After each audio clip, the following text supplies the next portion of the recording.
April 5th, 1945.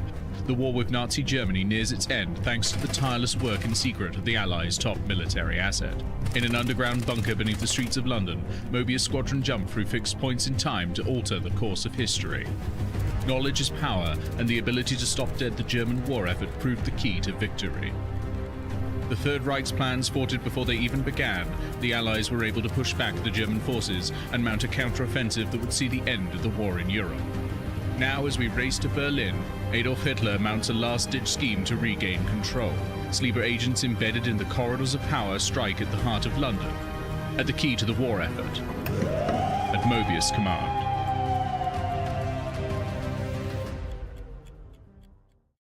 Now, hello everyone. What, we're live? We're live. Yeah. Welcome to Mobius Command, a brand new game being run by myself, as usual, and starring 4 fantastic people, 2 of which have never been in a TTRPG game on this channel before. So I will introduce them going clockwise. We have in the top left, we have Cara Fruit playing Philip Shrewd. Say hello. Hello. Hey, we have Erin Brioche playing Felicity Wolfe. What's up? We have Al Wyvern playing Chase Rockharte. How's it going? And last and certainly least, we have Ben Newman playing Dr. Felix Pardalis. I'm just kidding, Ben, you're not least. Hey. Welcome in, everyone. This is a brand new game in a mishmash of things that we've had to do to get working. We've taken Savage Worlds, we've bolted on something that was for an older edition of Savage Worlds, and yeah, it's all going great. It's all going great. I think it'll be fine. We've only got 2 hours on this one, so I'm going to get going pretty quick. We'll introduce your characters as we go along, and yeah. Welcome to Mobius Command, everyone. Okay. It is April 1945, and you are all in London. Now, I don't know if many of you have been to London before. I mean, certainly some of you may have, either for conferences, for example, or for various work, or perhaps just to visit the libraries there. But nonetheless, you find yourselves all invited to London. You had very specific instructions on government sealed paper.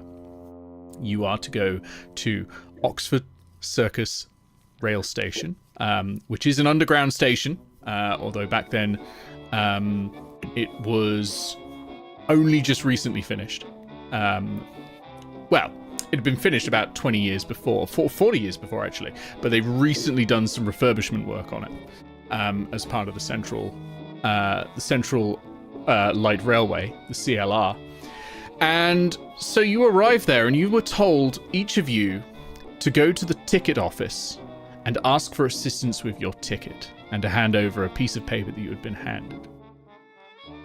The ticket staff looked at it, nodded, took you over to a side door, opened it, and sent you through.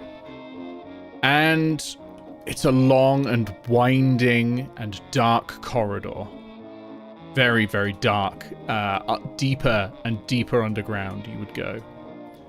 Until, finally, you arrive at a very heavy iron door with the words engraved on it, Omnia Intempore. And outside are 2 guards. And this is separately happening to each of you. So this conversation will separately happen to each of you. So we're going to start with Felicity Wolfe. Now, first of all, Felicity Wolfe, I want you to explain, before we get into this conversation, one item that is on your inventory and how you got it through central London. How do you have a crossbow? Well, you see, a friend of mine is very big into experimental archaeology. So he painstakingly reconstructed it. As for how I got it through central London, well, I was wearing it on my back and more or less forgot it was there. I don't know exactly I ran into a few bobbies on the way. I think my books on... Well, I was carrying a few books on medieval archaeology, so I think that might have explained things to them. Although I'm fairly certain at least one of them just never saw it because it was strapped to my back and they only ever saw me from the front. Okay. Perhaps a bit of serendipity. So you're facing a young corporal, you can tell by the military insignia, on it's sort of a green woolen jacket. And next to him, in a uniform you're not as familiar with.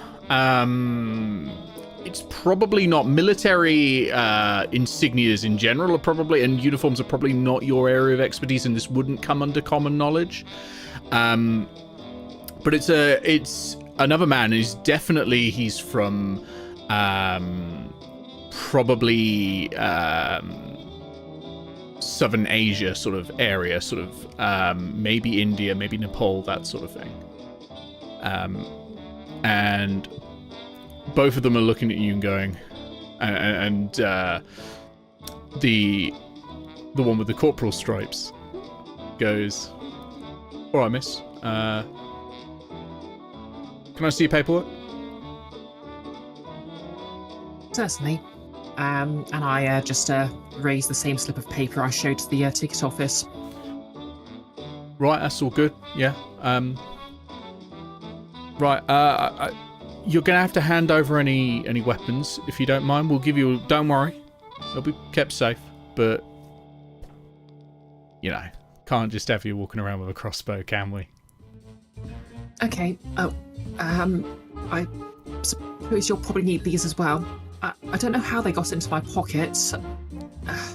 And she also hands over 2 hand grenades.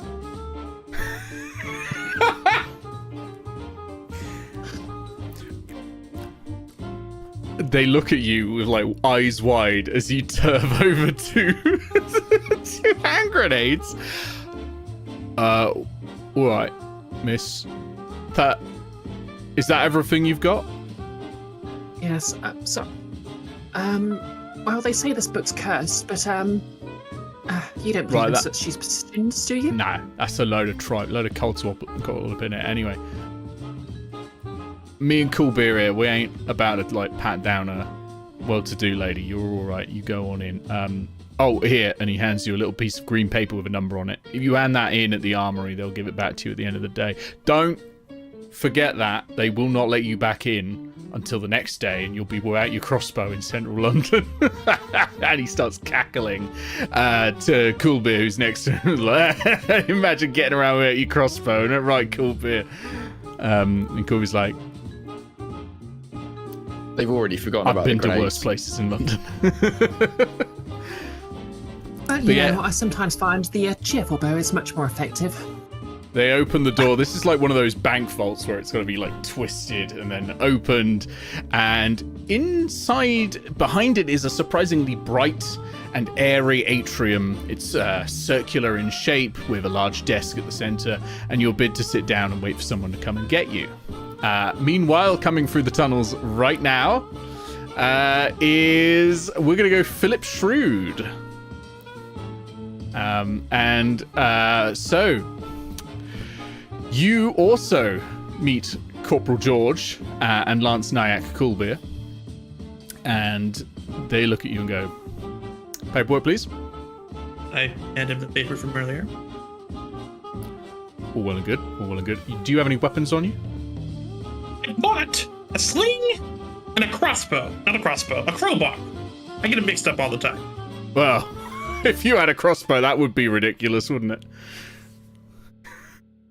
And he shoots a meaningful look at Coolbeer, who shoots a meaningful look back, and you're not 100% sure you understand why would they even bring up a crossbow at this point. But clearly they've had a weird day. And they go, "All right, anything else though? Do you mind if I pat you down?" Go right ahead, you won't find a single thing I didn't tell you about. All right, they start patting you down. Do they find anything that... I've also got a shovel, which I guess could be used as a weapon. You can keep the shovel, I guess. Bit weird. Why'd you bring a shovel down here? But yeah, there you go. All right, all well and good. Go on in, take a seat. And you can see in there, Felicity Wolfe is already sat there, biding her time. I go through. We go to chase Rockharte, coming down the tunnel. George goes, all right, papers. Okay, Chase will open his jacket, dig into the inside pocket, and just hand them over silently. A lot of you today. Usually only get like 1 or 2 a week. All right, that's all good. You got any weapons on you? Just this. Pulls out his Colt 1911, reverses it in one motion, and just passes it over. That's a good piece. Got Clearly back from the war. kept good care of it. Like it. All right, well, it'll be in the armory. Here, I hands you a little green chit. You hand that in, you'll get it back. Don't worry. Anything else? Do you mind if I pat you down? Oh, that's a 10-inch flashlight. I'm not happy to see you, but go ahead. He pats you down. Do you have any other weapons on you? No. I asked just, you never know. He goes, all right, in you go. Opens the door, and you can see sat down are Philip, Shrewd, and Felicity Wolfe in the atrium. Mm-hmm. And lastly, and certainly not least, Dr. Felix Pardalis is walking along the corridor, and Lance Nyack Coolbeer looks at you and goes, excuse me, sir, are you lost? What? What do you mean, lost? No, the man up there, he sent me. There was a paper. Here's a thing, and he pulls out like a really crumbled up piece of paper. He hands it over, and he's like, no, wait, not that one, not this one. Yes, this one. Yeah, hurry up, I'm very busy. Takes the paper, looks at it, and goes, "What? This?" Hands it to George as well, and George goes, "Yeah, that seems fine. Guess they'll let in anyone these days." You got any weapons on you? I assume not. What do you mean? What kind of weapons? Yeah, didn't think so. They open the door, and they'll let you in. Well, Enjoy. anything can be a weapon in the right hands, you know. All right, I'm gonna need you to step back. And they start patting you down. Do you have anything weird in your pockets? Anything right weird? Yeah. Do you, Dr. Felix Pardalis, the mad scientist, have anything weird in your pockets right now? I've got some tools. I've got some gear. I've got some kits. What are you looking for? I'm not carrying a nuclear warhead or anything like that. No, I the Time Master, am asking if you've got like a strange device in your pocket already, like one of your powers or something like that. No, I've got a toolbox and I've got random science stuff. That is what I've written it down. They take out the random science stuff and they kind of look at it and go, what? No, don't touch that. They drop it. Okay, they're not gonna bother anymore. Like this is way beyond their pay grade. They let you in. You've got the paperwork. That's all they need. You should go and wash your hands. Right. Go on then. I gotta guard this door. I'll wash my hands later. You probably have about 10 minutes to wash your hands. Or what? I'm not sure, but you should wash your hands. Cool beer, keep guard. I'm gonna go wash my hands. And he runs in. Okay, yeah. Cool beer lets you in, and you can see already sat down are 3 other people. You can see Philip, Shrewd, Felicity Wolfe, and Chase Rockharte all sat down. Oh wait, this is not the science convention. Welcome to the atrium of Mobius Command. You're sat there, and you're just told to wait a little while, and someone will be over eventually to come and help you. Just for those of you playing, I've put an Owlbear link in the Mobius Command. That's just to a map of this thing. You don't need to worry about it. We're not doing like battles or anything like that on it. It's just so you can see the map. So you can understand sort of geographically where you are. So yeah, you're in the atrium. It's a big circular building. There's a surprising amount of light to it. It's really quite nice. And after about 30, 45 minutes, you're brought tea, of course, regardless of whether you prefer coffee, you're brought tea. And eventually, a mid-40s woman in quite sort of, quite a sort of pricey and expensive, but not like high fashion, sort of a more demure thing, sort of like, sort of like what the royal family wear to like horse racing events, that sort of thing. She's wearing that sort of thing. Comes out of an office to your right that says, just has C on it, just the letter C on it, comes out of there, and catches your eye and says, "Ah, you must be the new recruits. Welcome into Mobius Command. You must have so many questions. Would you care for a tour of the building? Maybe that will help. By the way, just for everyone's understanding, player-wise, obviously you all know what Mobius Command is. Character-wise, you do not. This is a highly secret government facility. You've just basically been invited to a place by the government. They were like, we know a place, and yeah. What do you mean recruits? C can answer that for you. I can just help you with this. Oh, hello. Sorry. Where are my manners? It's wonderful to meet you. I'm Miss Birkensleigh. May I have your names? Name's Shrewd. Philip Shrewd. Philip Shrewd. I hear you're rather good in a scrap. Just don't forget the best fight's the one avoided. Where are my manners? And of course, you're Felicity, right? Finally. Felicity is basically doesn't answer because she's basically spent the last 30 minutes practicing her pronunciation of ancient Sumerian. Not much of a talker. Well, I'm sorry. Yeah. Oh. I didn't mean to startle you. I'm excited to finally have another gal in the place.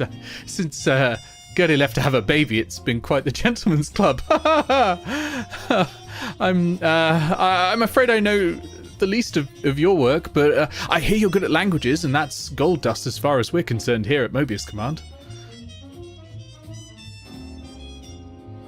Well, I'm also quite interested in the occult, but I don't expect it to come up. Oh, no. You might be surprised, but it's wonderful to meet you. Chase, right? Chase Rockharte? That's right. Your exploits need no introduction, of course. But do take care with the priceless artifacts this time, Oh, I can't make any promises, but I'll do what I can. And you must be Dr. Felix Pardalis. I personally enjoyed your research paper on quantum phase emitters, but I couldn't pretend I understood it all. Oh. He's kind of looking around the area and being like, I think I built a place like this once. Did I build this one? Is this mine? You definitely didn't build this one. No, not at all. This was this has been here for a while, but it was built by a Mr. James Henry Greathead and Sir John Fowler, with a little help from Sir Benjamin Baker.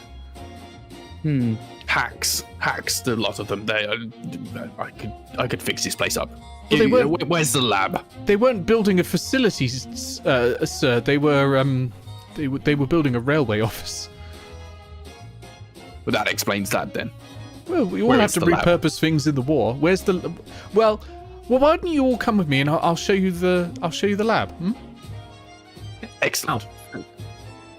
Facility looks at Chase and says, "Wait, did you say Chase?" The one and only. She glares. Do you know how much of your handiwork I've had to repair? Do you know how many priceless tomes? How many nights I've spent sleepless because exactly the page I needed had been dropped in some river? Look, it was a dirty business. I can't pretend like I can get everything out clean.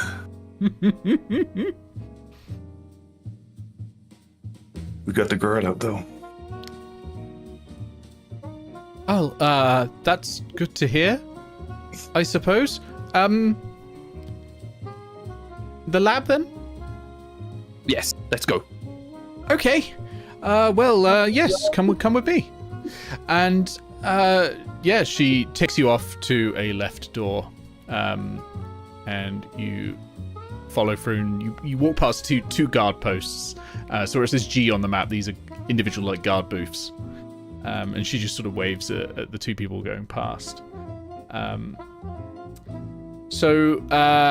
Well, back there in the atrium is a sort of where I spend most of my time. When I'm not in C-suite, of course. Dreadfully dreary stuff. It's all paperwork, budgets, accounts, that sort of thing. I try not to think about it. We've got our own telegram in the back, though, but we're not supposed to use it for personal letters. Here we go, as she continues along the corridor. Dr. Pardalis, you'll like this one. It's our research center. Is it a bit more advanced than a telegram? Oh, much more. Their budget requests raise more eyebrows than most. You must believe, but you can't fault the results. Good morning, Dr. Botherswise. Dr. Botherswise is our lead researcher in. What was the name of it? Dr. Botherswise? And Dr. Botherswise walks over and goes, yes, silly girl. It's quite simple. And sort of just keeps going on like that for about 10 minutes before eventually saying, chronology. How do they ever get anything done in here? Well, we tend to, think of a theory and then put it to the test. But Wait, it took hang you on about a 5 second. minutes just to say that. Dr. Felix Pardalis. Am I right? Yes. Well, Should I know you? Dr. Nick hasn't put a first name in Botherswise. I went to one of your conferences. Before. Oh, you're one of the groupies. Before most of the colleges threw you out for all the bad science. Back when you were doing a research paper on, what was it? Was it quantum flux? Quantum flux and the double slit experiment or something? Something like that. Oh, that old news. I have moved far on since then. Oh, well. Sorry, did you say chronology? It's What is chronology. this nonsense? Well, I surpassed the chronology phase a long time ago. What is this? It's the study of time, you see. And cause and effect. It's the very building blocks of the universe, Dr. Pardalis. It's no small change, I think you'll find. I would suggest if you'd had actually read my theory on quantum flux paper, then you'd understand the time travel and chronology, absolute coddle swap. Well, shall we move on to the real lab? Sure thing, Dr. Pardalis. If this isn't what you're looking for, by the way, Dr. Felix Pardalis, you get your first Benny. Nice. Oh yeah, I'm not gonna eat this one. This one over here is also one for Felicity Wolfe for explaining about the crossbow. I like that. This over here then is I guess it's a little bit more serious than the research labs. It's the archives. This is where we have all of our books of ancient history and such. I suppose, Felicity, you'll find that quite interesting. Rather. Perhaps you and Dr. Felix Pardalis can get lunch together often. You'll be working opposite each other, I suppose. I suppose. And she leans in to Felicity and goes, "Don't worry, we've soundproofed it rather well. You barely hear the explosions now." This is reassuring. Although I'll be honest, I don't tend to take lunch very often. I usually just eat at my desk. after putting the books to one side, of course. Well, maybe then there's something else we can show you, but I'll leave it to C to explain that. And don't let me catch you rolling your eyes, gents. She gestures at Phillip and Chase. History is important, remember. If you don't know where you're going, you'll be quite useless in the field. Felicity's immediately going to spot a book on a table and start reading it. Yes, it's Erskine's Ancient Sumerian. It's a classic.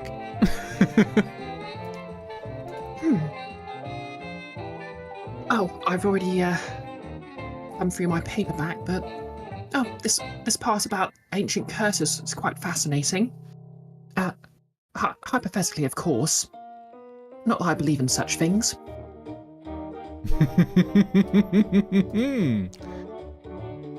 And so Mrs. Birkensleigh will lead you on, and says, you get to a split in the road, and she says, well, over here is this is where all your equipment is, you know, everything you handed in earlier. If you've got any green chits, it's over there, but it's also where you'll grab any equipment you need for, you know, a mission later on. You'll go in there, it'll head you straight over to control, which is where we'll go in just a sec. But pop this way, this is where the briefing room is, where there's great you coffee. say? That's Yes. just assuming we take the job. Yes, a mission. Oh, Coffee, you yes. say? Well, you will take the job, of course. Yes. Yes, absolutely. No one ever says no. Well, Well, you're welcome to say no, of course, but no one ever does. Yes, briefing office. We have good coffee and tea here. It is extremely poor quality coffee if there are any coffee drinkers here, but excellent tea. And there's a little staff room in there if you need a rest. Sorry, I didn't realize. And as you open the door, there's someone in there already.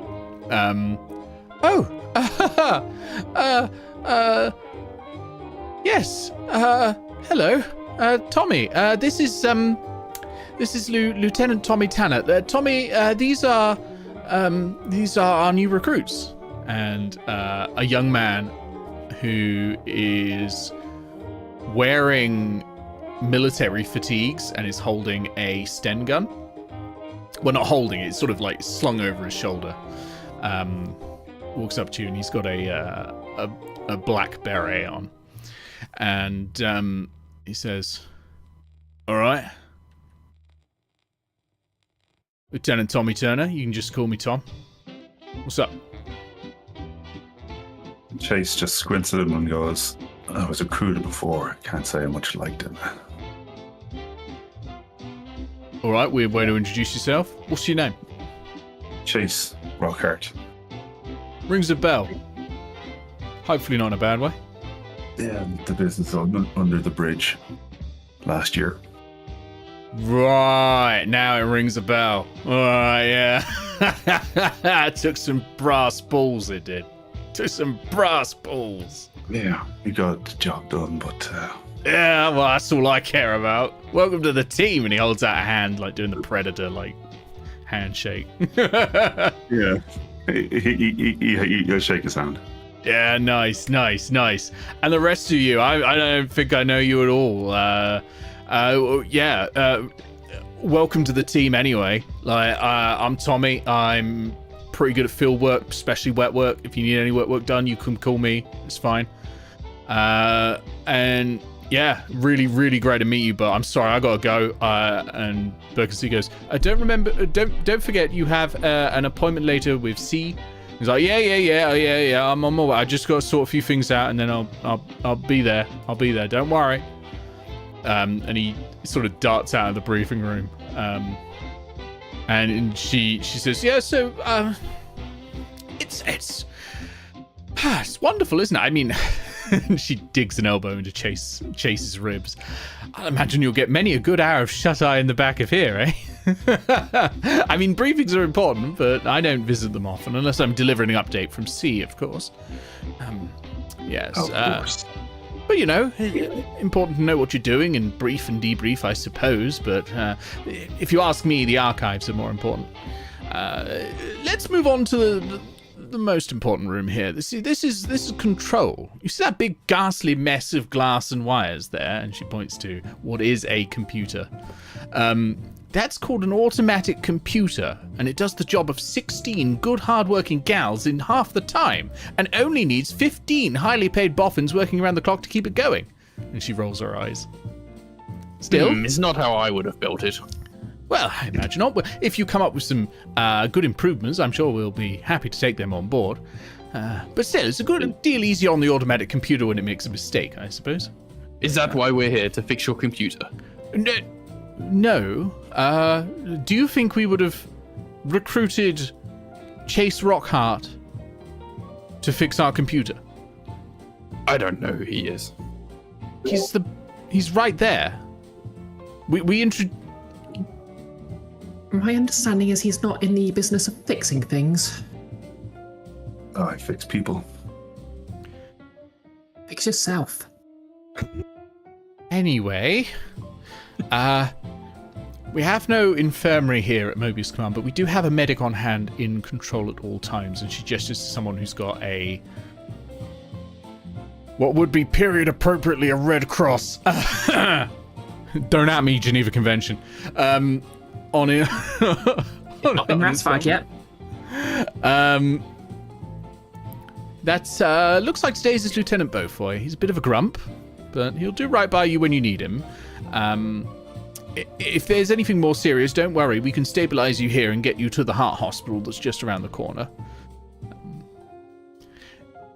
You see that big glass pane there? And you can see this glass pane is dividing the room. Well, when you're on a mission, you'll be on the other side of that. Behind those big doors is the clock tunnel. You might have noticed all the clocks are wrong in here. And you see that there are clocks on the walls, and they all just point to random directions, random times. Well, whenever the device activates, it does something most peculiar to the clocks. I've no idea why. Very peculiar. Well, the tunnel is lined with them, so that if you're nearby, you know when the device is activated. Because, they all start spinning as... the ticking sound is deafening. We can't go through that way, but I'll show you the other side. Come back with me towards the atrium, and she walks you back through, and she waves at a few people and introduces you to a few sundry people who will not be named and who are known as extras in this game, and then takes you around to the shooting range. It's dreadfully loud. I pop in occasionally to watch the boys. She blushes for their safety, of course. And around here, sorry about the smell. Ventilation is rather poor this deep underground. We're working on it, but it's a little poor. But we've got the garage. If you need a vehicle and we don't have it in here already, you come ask me and I'll sort it out for you. But I think you'll be surprised. And she opens the doors, walks over and kicks a large white tarpaulin that is covering, it's a massive dust sheet, basically. It's covering this huge vehicle, and you hear this thud of heavy metal. You know what this is? Does Felicity know what it is? Chase, I'd like to roll for it. You'd like to? Yeah, let's get our first roll going. I have font of information. You have font of information. Okay, what does font of information do for those watching and also me? It's +2 common knowledge to check relevant info for anything regardless of obscurity or specialization. Okay, this is obscure, but let's get that +2. Yeah, let's go. Roll your common knowledge check then. Which is anyway. Which don't forget, you also get a d6 for your wild die. Yeah. So that's a total of 4. A total of 4. Well, that's a success. Yeah. Which was your higher one? Was it your That wild was my die? D6. Yeah. Okay. Did you get a 1 and a 2 then? If you've got I +2. did. Good lord. Well, that was almost a critical failure. Almost. So, okay, you succeed. This is a tank.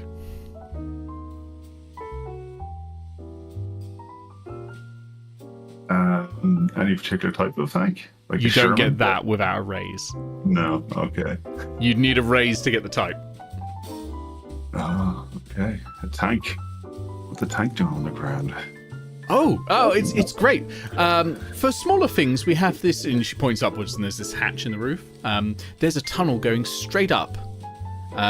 We normally use them as ventilation for the underground system, you see. But this one we've modified. There's a crane on the other side, and we just drop something straight down. Very good. But for this baby, she pulls the dust sheet off. And now I think there is enough information that, Chase, you would understand that this is a Churchill tank, the heaviest tank Britain ever produced in World War II. This thing, it came in through over there, and she points, and there's a door, and it's this huge door with rail underneath it.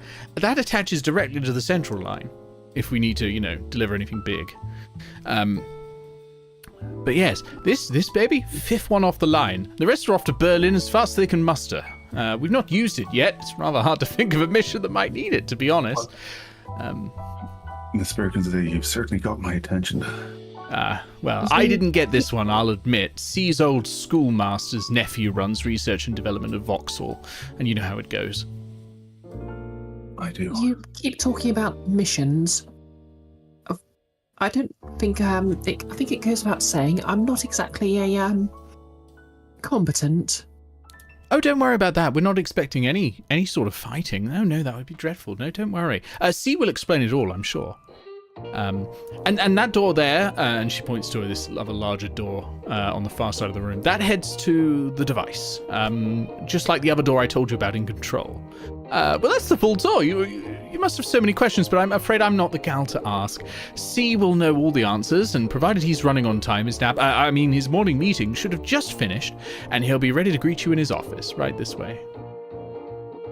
And so, she takes you all the way back to C's office, and she knocks on the door, raps on it, and goes, C, are you in there? And you're, yeah, I'm here. We have the new recruits. And send them in. And she opens the door and says, I'll be waiting out here to continue your tour and finalize everything and get your equipment back. And also with a few forms for you to sign in a moment. Enjoy. And she gives a bit of a grimace and closes the door behind you. And you are in this expansive office.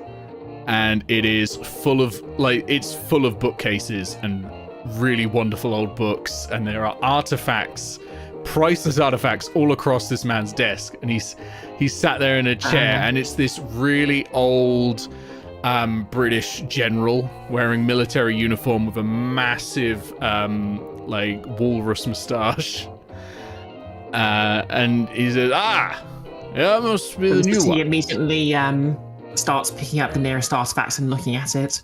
Oh yes, that's a jade tiger. I won that in a game of bridge in 1931 when I was in Saigon. Most wonderful. Ancient. Oh, yeah. Would Felicity be able to tell anything about it? Terribly bloody ancient. Well, would you like to make a roll? Yep. Can I make this occult, please? It is not an occult item. It is more historical and archaeological. Okay. Would unless you're academics using work occult power to understand it, in which case you could make it occult. More about your approach than what it is, I suppose. Could we say she luckily actually read something about exactly this artifact in a book this very morning? In that case, it would be common knowledge, I think. Okay. Would academics work? Academics, that would be the ideal one. I was going to impose a penalty to common knowledge because it's not that common, but academics is much closer. Yeah. Hey, that is going to be a D10 and a D6, so... That's pretty good. I mean, you've only got to beat a 4. Well, the trick is I need to remember which of my dice are D10s. Here we go. Hey, got my grounded dice. That's a 7 on the... the D6 is a 6, so that explodes, right? It explodes, yep. So roll another D6 and add that to your 6. Okay. That is actually another 6. Explodes again. Roll another d6. So we're at 12. Sorry, 7. You tried your best D10, but Yeah. okay, that's a 2. 14. That's a 2. So a total of 14 on this check. That is 2 raises. 8, 12. Yeah, 2 raises. A success with 2 raises. So you know exactly where this is from. This was from a dig site. This was a dig site in Northern Africa. You're not 100% sure how it's ended up in Saigon. But yeah, this is from a dig site in Northern Africa. It is 3,547 years old. It is exceptionally valuable as well. This is probably worth £10,000, which I'll remind you, we're talking 1940 money. This is probably worth more than the tank we just walked past. Oh no, Plus that change. tank was disgustingly expensive. They only made 200 of them in the entire war. This is probably worth more than my entire personal library. Oh yes, you just see what I put on the line and win it. I think I offered to change which direction my men ran in when we were under fire, and God, where was I? Huh. Nearly as bloody as the dig site, I suppose. Yeah, well, indeed. Anyway, we shan't talk any further without my introducing myself. I, of course, know who all 4 of you are. I've been reading your files, and they are most interesting indeed. I am Brigadier Commander Sir Charles Edward Bainbridge Froop, of the Shipton under Witchwood Bainbridge Froops, I might add. None of those disgusting, duplicitous, and scurrilous Bainbridge Froops from Stoke Mandeville. But you can call me C for short. Most prefer C. So you're Felicity Wolfe, you're Dr. Felix Pardalis, you're James Rockharte, and you're Philip Shrewd. I recognize you from your photos. Welcome to Mobius Command. You must have a lot of questions. Can I answer any of them for you? Are these missions we've been told about repeatedly? Are they what? Are they? Why are we here? Oh, why are you here? Oh! Did Birkensleigh not tell you anything? Oh, daft, isn't it? That wasn't a philosophical question, by the way. I do mean, what purpose have we been summoned here? Oh, yes, no, I understand. We're welcome. I mean, your job here, should you choose to accept our line of work, is... Should we? If you so should choose to, is what I mean. And if it shall be? He turns to Chase Rockharte. Our job here is... Firstly, we take intelligence from British and Allied intelligence on the Nazis' plans. All right? We use research to identify malleable points in time. They are limited. We do not have that many. We then set off on an expedition to those time periods to make changes that weaken the Nazis' plans without eliminating them. You cannot eliminate the plans that will cause a paradox. All right, you understand? Do not cause a paradox. Where was I? Plans. You mean to tell me that we're changing time? Yes, didn't anyone mention that? No, they did not. Damn it, girl. Oh. That explains the chronology lab. I wrote a script that she was meant to. Anyway, yes, we're changing time here. The device, the chronosphere, we use it to travel back in time, undo the plans of the Nazis, so that we can defeat them here quite easily. Why do you think we're already marching on Berlin? It's been a lot easier. It's not been easy. It's been easier. That's the important thing. You can't eliminate the plans before they happen, because then the plans won't be planned. And if the plans won't be planned, then we won't go back in time and eliminate them. You understand? It's a paradox. It can't happen. So what we have to do is weaken it. We have to make their circumstances worse. And we can only do it about things that we know are going to happen instead of things that have already happened. If they've already happened, then we wouldn't be planning to going and changing them, right? You understand? Chase is just looking more and more skeptical. There's spittle flying everywhere while he's doing like, this. What? Absolute madman. What? He's not saying it. He's just like, what am I in for? What is this ridiculousness? It's simple. We're killing Nazis. You say a lot of words. We're killing Nazis. That's only 2 words. Why didn't you just say so? Well, I kind of thought you had more information than... look, all right, let me start again. We're killing Nazis. We use time travel to do it because it's more efficient. There are some limits, but you lot maybe don't worry about that. That's clearly above your pay grade at the moment. We'll drop you in on that later. Okay, so how about this? We just drop all the chronology nonsense, which is clearly Codswallop, and I will make you a very, very, very large bomb that we can just put on Hitler's face. I gotta say, I like the sound of that idea, Dr. Pardalis. Listen, we won't have to worry about Hitler for very long. We're already marching on Berlin. I mean, a bomb's probably too much at this point. We'll probably get our own people. Really, you're just here to clean up. I mean, the war's almost over. I mean, there'll be another war. There's always more wars, and so then we'll ratchet back up again and we'll get the funding again. But you'll probably have quite a quiet 10, 20 years before the next one kicks off, whatever happens. So you've gathered me here with these other people, and I am clearly the world's greatest brain, and you want me to be a time janitor. Yes, that's right, yes. Yes, exactly. That's exactly it, yes. Well, I hope you have a very advanced mop. Oh, yes, of course. I mean, did you see Churchy? Did you see Churchy? Do you know how I got that? They said that you lowered it with a large crane. No, I mean, my old Didn't schoolmaster, it you see, was, his nephew works at Vauxhall. You know? Vauxhall? Car people? They are the ones who made the Churchill tank. Yeah. And so, you know. Anyway, clearly you're not that impressed by the tank. All right. Well, let's go back to the impressive thing, the time machine. We can go back in time.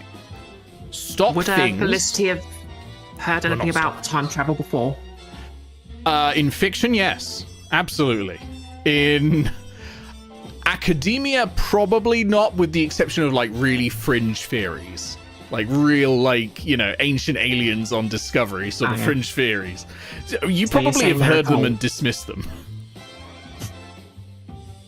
Also, Dr. Felix Pardalis, Benny. Oh. Philip, you're rather quiet about all this. Are you a bit shocked about the time travel? Or? I'm still trying to figure out what they say. We're going back in time, and I'm also trying to count. You said 2 words. We're killing Nazis. That's... Unless I've done my math wrong, that's 3 words. All right, it's 3 words. Only 2 of them were important, though. Listen, I've got limited time. Do you have any actual questions, or shall I just hand you your chronometers and let you run riot? You have a time machine. Your time isn't at all limited, right? No, it's limited. What was I saying? You could only make certain changes. Very limited to what changes you make, because if you undo the change, or if you undo the event that caused you to go back in time to make those changes, you create a paradox, because why would you go back in time again to do it? Because it's already been undone. It never happened in the first place for one version of you. Those paradoxes are very bad, because they're unpredictable. They do self-heal. You know, you're not going to end the world or anything nonsense like that. We've done a few paradoxes, whoopsie, but the effects are a little bit... yes, unpredictable. Time heals itself, and it decides on a sort of... It's a little like a wound. You know when you know, if you fall and you get a scrape or something like that, and you get a pretty bad one, or maybe you take a bullet or something, the scar that comes back is never as flexible as the skin that was there before. It's rather like that, but with time.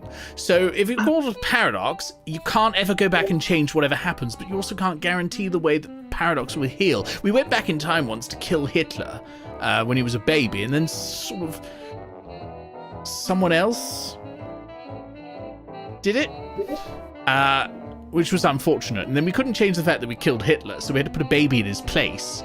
This was when he was a baby in his place that kind of looked like him. And then, thankfully, you'll all be pleased to know we've proven nature versus nurture, because he very much did grow up to kill a lot of people. It was terrible, but we have gained some new scientific insight. So what you're saying is time is linear? Yes, exactly. Time is linear. And that's very important. So any issues, they will heal themselves, but they'll then be unchangeable afterwards. So you've got to be very careful about the changes you do make, okay? And of course, you must never go to the future. Only ever backwards. Don't go to the future. It's a mistake. So how do we get back here once we've changed the past? If we can't go into the future from... You will be directly linked via a sort of timey hole to the present. Don't worry. Have you seen the device in control? That will connect you constantly back to the present. You'll be able to come back anytime. Don't worry. As long as we've got someone manning the device there, you'll be all well and good. Really any hole in time you can pop through. You do find a few rogue ones occasionally. Do be careful there, because just don't do it. Don't go through the rogue ones. Well, I will say, I've never met a Nazi that wasn't in need of killing, so... Exactly! You see, this is why we hired you, Chase. It was good to know. So there's a little bit of paperwork for you all to sign when you hop out. If you sign it, just know that you're not allowed to talk about it. Official Secrets Act and all that. This is designated top secret. If you talk about it, you will have yourself shot. All right? You understand that? This applies regardless of whether you actually accept, by the way. You're not allowed to talk about Mobius Command, okay? It's a bit of a faux pas. If I may, what would exactly happen to us if we were to be affected by a paradox? Oh, just something. Who knows? That's the kind of fun of it, I suppose. What's happened to previous paradoxes? Oh, it's difficult, Usually they don't come back.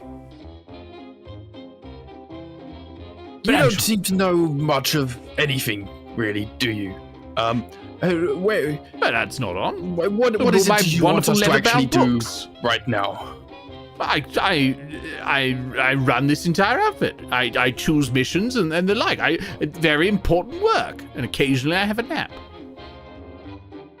I've met my head librarian. That doesn't fill me with confidence. Well, that's good, because, I'm not a librarian. Really? Can we tell if he's telling the truth, or if he's sort of holding anything back here? Yeah. If you would like to make a roll, Okay. Let's see. This is probably notice. Okay, notice. Everyone gets notice, so I've just got a D4 there. Yep, plus your D6 though. Oh, yeah. Right. Sadly, I've already used up all my good luck, so... Okay, that's a 2 on the D4 and a 5 on the D6. Oh, well, a 5 is a success. Yeah, so he's been perfectly honest with you. He's not apparently holding anything back. It's just a case that he doesn't think that any other information is important right now. If anything, he's been oversharing, you feel. Now look, I think you're not telling us everything. Now, I've been told by your secretary that no one has rejected the job. So I think if there's a risk of this paradox, I have a right to know. Well, I mean, yes, there's a risk of a paradox, but we don't really know what happens, apart from, a couple of observable effects we've noticed, but, it's a little difficult. It's the nature of a paradox, isn't it? It's a little difficult to understand what's happening there. What are these observable effects? Well, they're different each time, depending on the nature of the paradox itself. Just don't do one. It's that simple. Just don't, But don't do Well, a paradox. surely you must have observed some effects. What are they? Well, as I say, whatever causes the paradox sort of self-heals.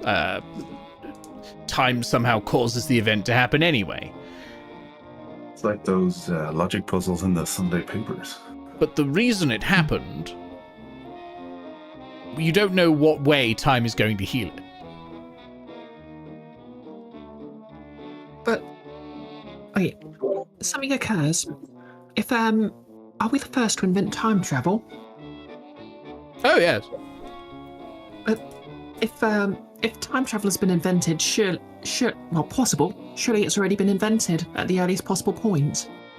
No, because time heals paradoxes. That's what we were saying. You wouldn't have to invent it if it already existed, and that's a paradox, and time then heals it to make sure that that doesn't work. It forces all previous inventions of the time machine before the point at which we invented it to destroy themselves and usually their creator.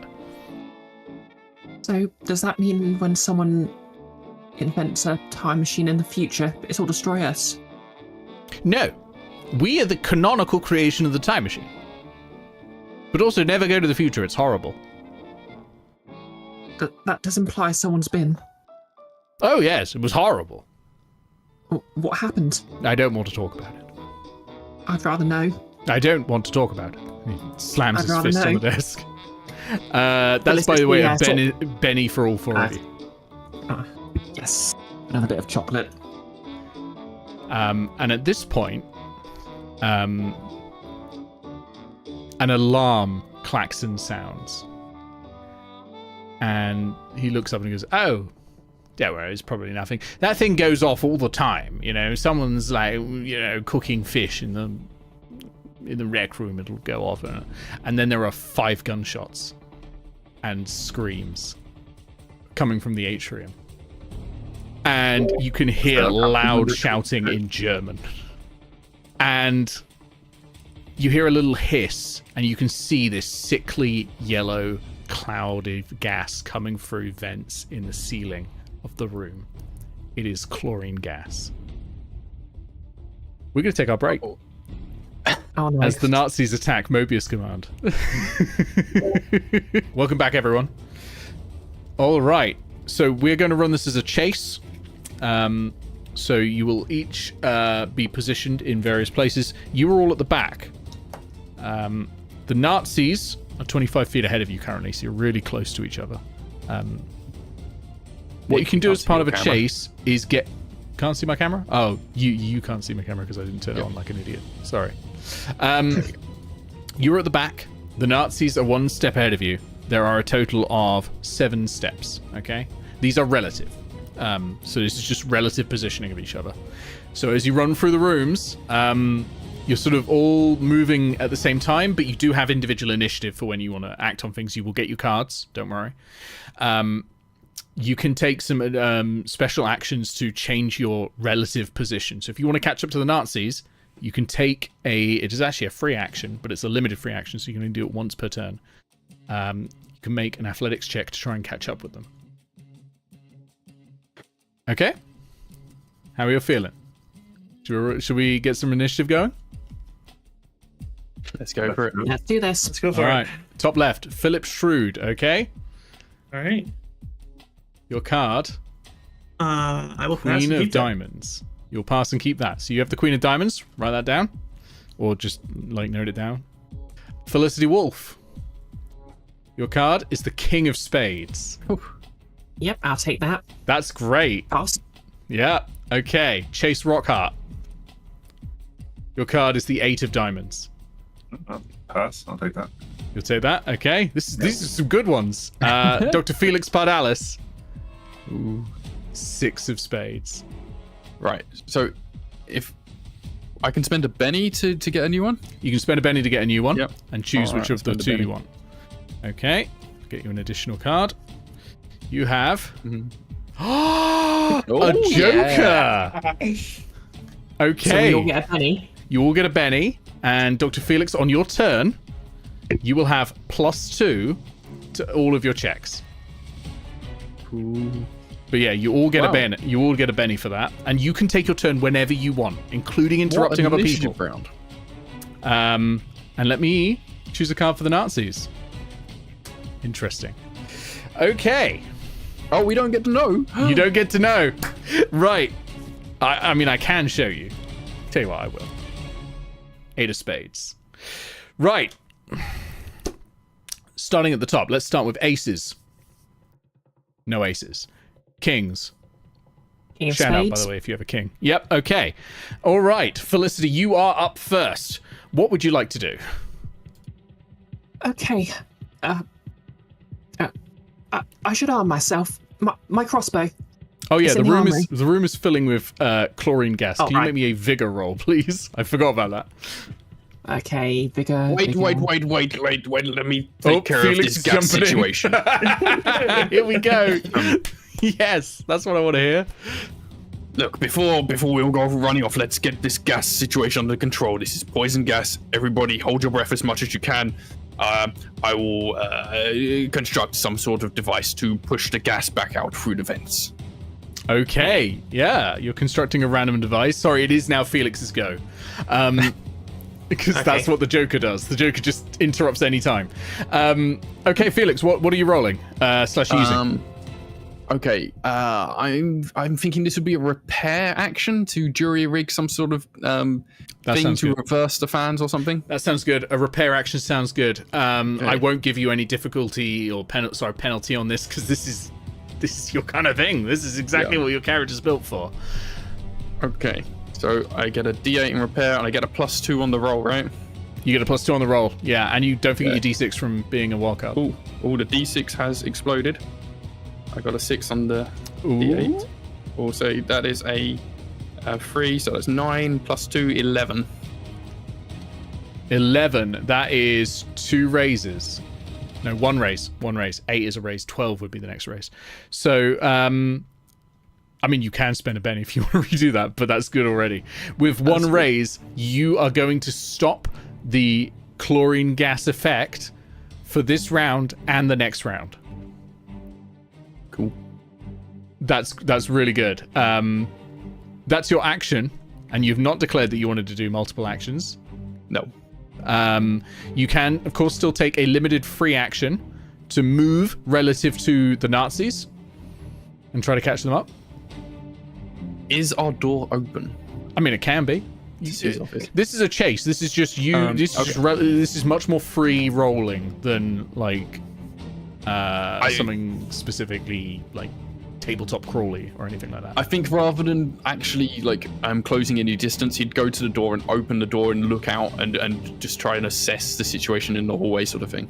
Atrium is also full of chlorine gas. There are 30 Nazis walking in. They are not wearing uniforms, but they are wearing bands to identify themselves to each other. So they are wearing swastikas, and they are all wearing gas masks. There's a lot of Nazis out there. Yep, they are all armed as well with submachine guns. And they're shooting people. They're shooting people, and they're screaming. All right, Dr. Felix, that's your go. So back to Felicity. Okay. Question: can I tell anything in particular from what they're shouting? Because I think I've got enough pips in language to know German. Absolutely. You've got enough pips in language to understand German. That's not even going to take a check. They are shouting, secure the, they're shouting, secure the time chamber. Oh, I think they're after the time chamber. That's bad, isn't it? Have a penny. I like that. Yeah, maybe it is. Felicity, any action, or am I taking a hold from you? Okay, I'm gonna say. Can I shout something in German to confuse them? Like. All right, persuasion. Okay, persuasion. I think that sounds good. Okay. Oh, yeah, I've got a d6 in that, so that's 2 d6s. Does it take my action to help? Is that a thing I can do? You I can persuade. support on your turn. You've got to have already had your turn. Cool. But you can sort of support their action. You can hold and support their action. That's a 1 and a 5. So a 5. A 5 is a success. So you're able to shout some German instructions. Yeah, you don't confuse them for very long, though. You reckon it's going to stop them moving forward one track on their go. Any free movement, or are we going to our next person? Okay, the door's open. Can I sort of keep my head round, slip past them if they're distracted? You want to use something like stealth? What is my stealth like? D4, so that might not be necessarily the best idea. I will take a hide if we don't get a decision soon.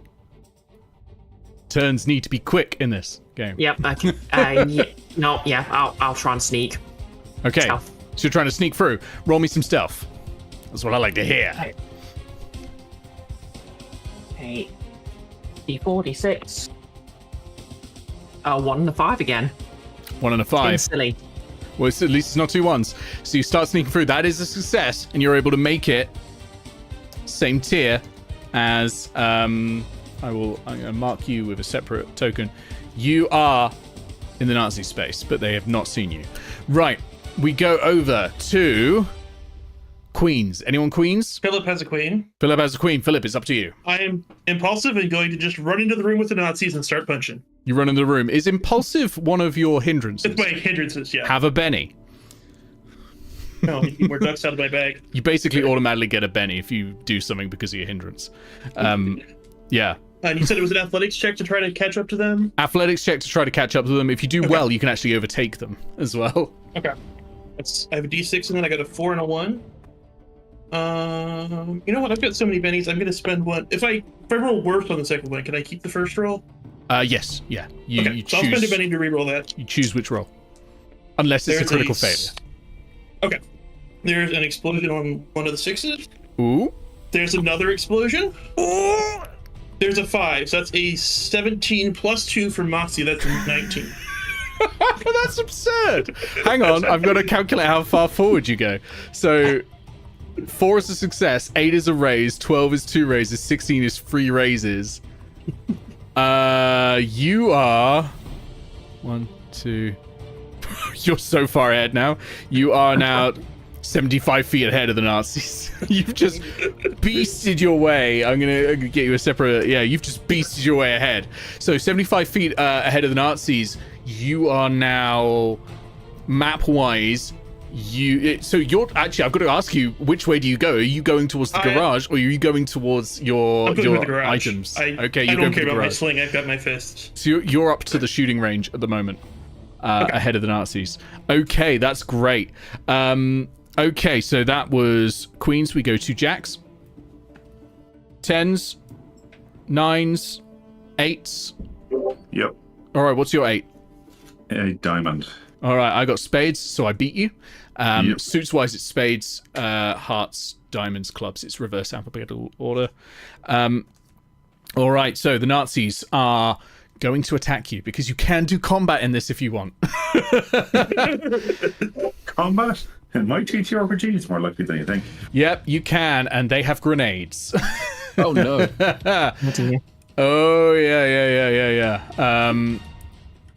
So these, by the way, are mooks, so they do not get shaken. They are just immediately taken out if you deal any damage to them. So this is actually going to be against Chase and Dr. Felix, who are the only 2 left behind in the room.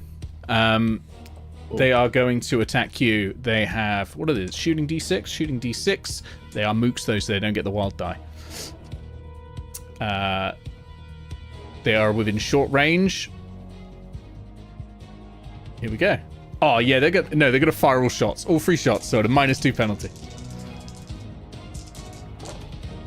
Ooh, okay. All shots at a -2 penalty. None of them hit. So this huge spray of bullets comes through. But their highest is a 2 there with a -2 penalty. With all three shots, so just coming through. So yeah, they open fire and bullets are flying everywhere, and you just sort of like dive to the ground as it comes in. I mean, that's a classic opening salvo from the Nazis in Pulp Adventure anyway. You know, if you're getting hit first time by the mooks, then this wouldn't be a pop They're adventure. all warning shots. Yeah, but there are enough of them that they can throw a grenade. And throw a grenade they shall. This is a burst template, so it will be against all of you. And this one won't have the -2 penalty. All of us, is it all of us? Or Oh, sorry, all of you in the room. Chase, you were so far away they couldn't lob a grenade at you if they tried. And Felicity, they don't know where you are currently. So this is against Chase Chase and Dr. Felix. Okay. One of them is a hit. So that's going to be against Chase, I'm afraid. So the grenades are 3d6 -2. If that's higher than your toughness, you become shaken. If it's higher than your toughness plus a raise, you get shaken and 1 wound for every one above it. Okay? So let's see how much damage. Oh, that's 14 damage. What's your toughness? 7. So a raise is 11. So it's a wound and shaken. So you're shaken and you take 1 wound. Now you can use a Benny to soak that if you want. And if I recall, Chase, you are pretty good at soaking wounds, or is that Phillip? That might be Phillip. It's only for soaking knockout blows. Oh, right. Well, in this case, you might want to spend a Benny to soak it. So you make a vigor roll. So what is my vigor? I think and for each success and raise, you will remove 1 wound. And if you remove all the wounds, you are unshaken as well. Here's open. Just get a 4. And don't forget your wild die. Yeah, 6. 6? That's a success. So that removes the wound. You are unshaken. Oh yeah, it was a 6 on the d6. Oh. That's 12. And that's 15. You just take a grenade to the face and you're still standing, completely unfazed. Just eats it. Dr. Felix Pardalis has dived to the ground and you've just stood there in the middle of the grenade and you're just absolutely fine. The Nazi are going, fast. Sorry, it was a dad. Was ist das? Yeah, you come out of the smoke of the grenade, because it's one of those old like potato masher grenades, you know, the pineapple. No, not pineapple. The ones stick grenades, and so it causes a lot of like explosive smoke to come out of it, and you just step through it unfazed. Amazing. Cheap German construction. That's incredible. Okay, so that's the Nazis go. Then we go to Chase because we're still on 8. Yeah. So Chase is going to bang the table where C is and say, "Where's the keys to the tank?" I think Miss Birkensleigh has them. And she's out in the atrium, I believe. That's last you heard. Felicity, you can't see Miss Birkensleigh, I will say that. So Chase will then run out to the atrium. All right, so you're using your free movement. Give me an athletics check if you want to try and overtake the Nazis. Yes, I think that. Or even catch up to them, to be honest. Yeah. Oh, shit, yeah, they're moving as well. I'm going to do a vigor check for them. Oh, yeah. Because they get to do that for free. Ooh, exploding 6. And if I got a 6 on my d6 and a 4 on my d4. Is that a thing? They've gained a success. I think you roll. I think they both explode. They both explode. So separately, you can then continue exploding them. So the Nazis are now moving 1 step ahead compared to Dr. Felix Pardalis. That is 10 total. 10 total. That's on 1 dice. Success plus a raise. Yeah. So Chase Rockharte, you are now tied with the Nazis because you were actually previously 2 behind. He's going to be looking for Felicity. Felicity's behind you and has just sort of seen you run past. But will I see her as a pass, or she's too stealthy for me? It depends if she'd reveal herself to you, I think. You can't do a notice as you're going past. You've already done your action. Yeah. I think she would just whisper, "Chase." Yeah, on his way, if he notices Felicity, he'll say, "Miss Wolfe, if you please," and he'll flip her his chit. Wow. Very forward. His what now? The weapon. Oh, weapon chip. Yes. Benny for Chase, Benny for Felicity. Okay, excellent. We go on to 7s, 6s, I think 5s, it's everyone, Nick. 4s, 3s, 2s. Okay, background at the top. We deal new cards. So, Philip, your card. Oh, that's good as well. I'll keep it. Yeah. Oh wait, you said clubs do something bad, right? And not. Oh, yes, in chases they do actually. 10 of clubs. I'll spend a penny to draw another one. Draw another one. Okay, so you have the 10 of clubs, or you have the ace of diamonds. I will keep the ace of diamonds. Aces are, of course, high in this. Okay, Felicity, you have the Joker. Yes. Oh my days. Benny for everyone. Oh yeah. Hang on a sec, I need to go and grab more chocolate. Chase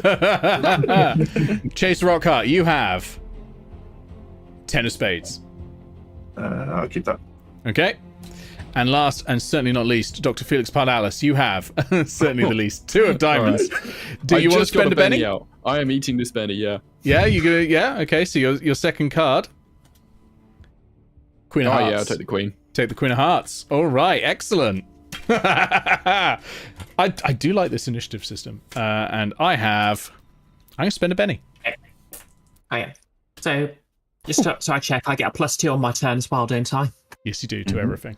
4 and a 5 of hearts, so And you can interrupt at any time. I'm going last. Yeah, you can interrupt any time mid action. Yeah, you can interrupt me this time. Yeah. Okay, aces. That would be Philip. Philip, you're up first. I'm gonna try to get to the tank, not having thought about the fact that there are keys. Yeah.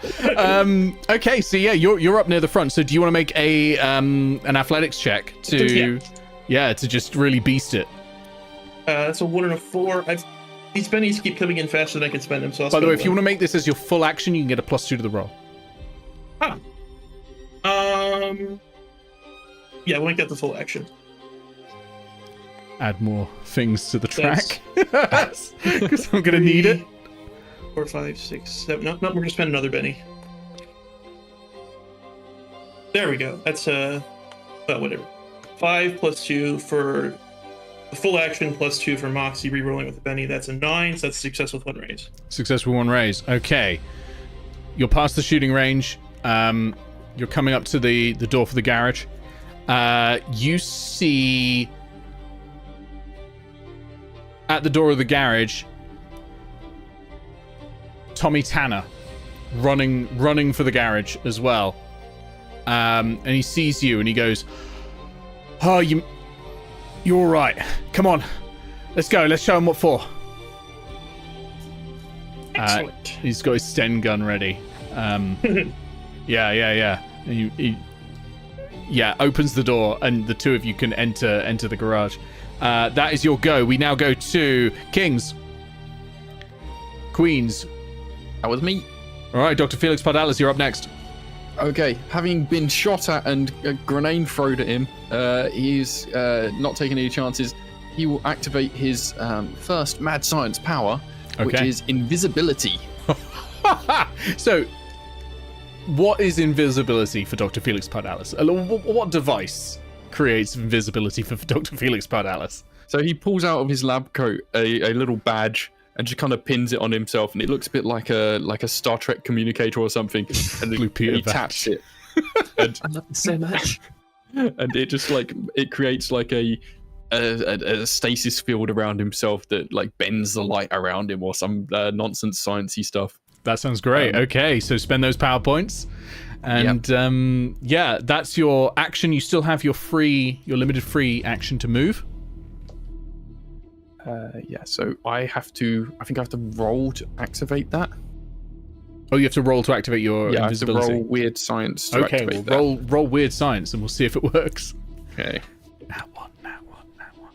Crit fail. And I rolled the 6 as well now. Manifesting it. Oh, okay. No, I am going to spend a penny to re-roll that because that was a 1 and a 2. Huge. By the way, if you ever get 2 1s, you cannot spend a penny to re-roll those. Oh my god. Oh shit. I got 2 1s. Well, you can't Benny it, I'm afraid. That's a critical failure. What happens when you have a critical failure with a power, Ben? I think the same things that happen when you do a crit fail on other stuff. Let me see. I get a backlash. I get a level of fatigue, and any currently active powers terminate. So, yeah, the invisibility doesn't work.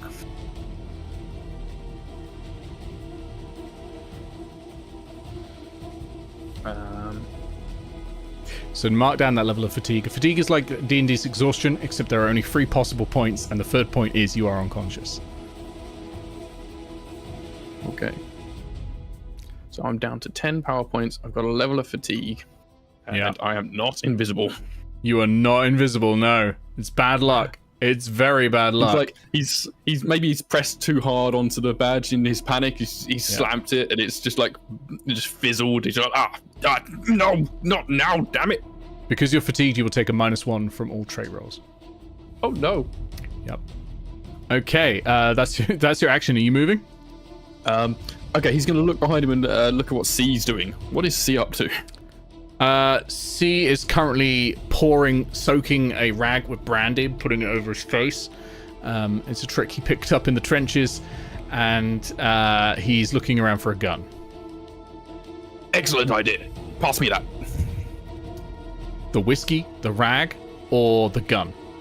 The whiskey and a rag, or just the whiskey and he can get his own rag. Passes you the whiskey and the rag, and then starts pouring again on his own. You have +2 to the vigor checks to avoid the poison gas. Okay. Which comes online next turn. Damn it. Are you moving? No,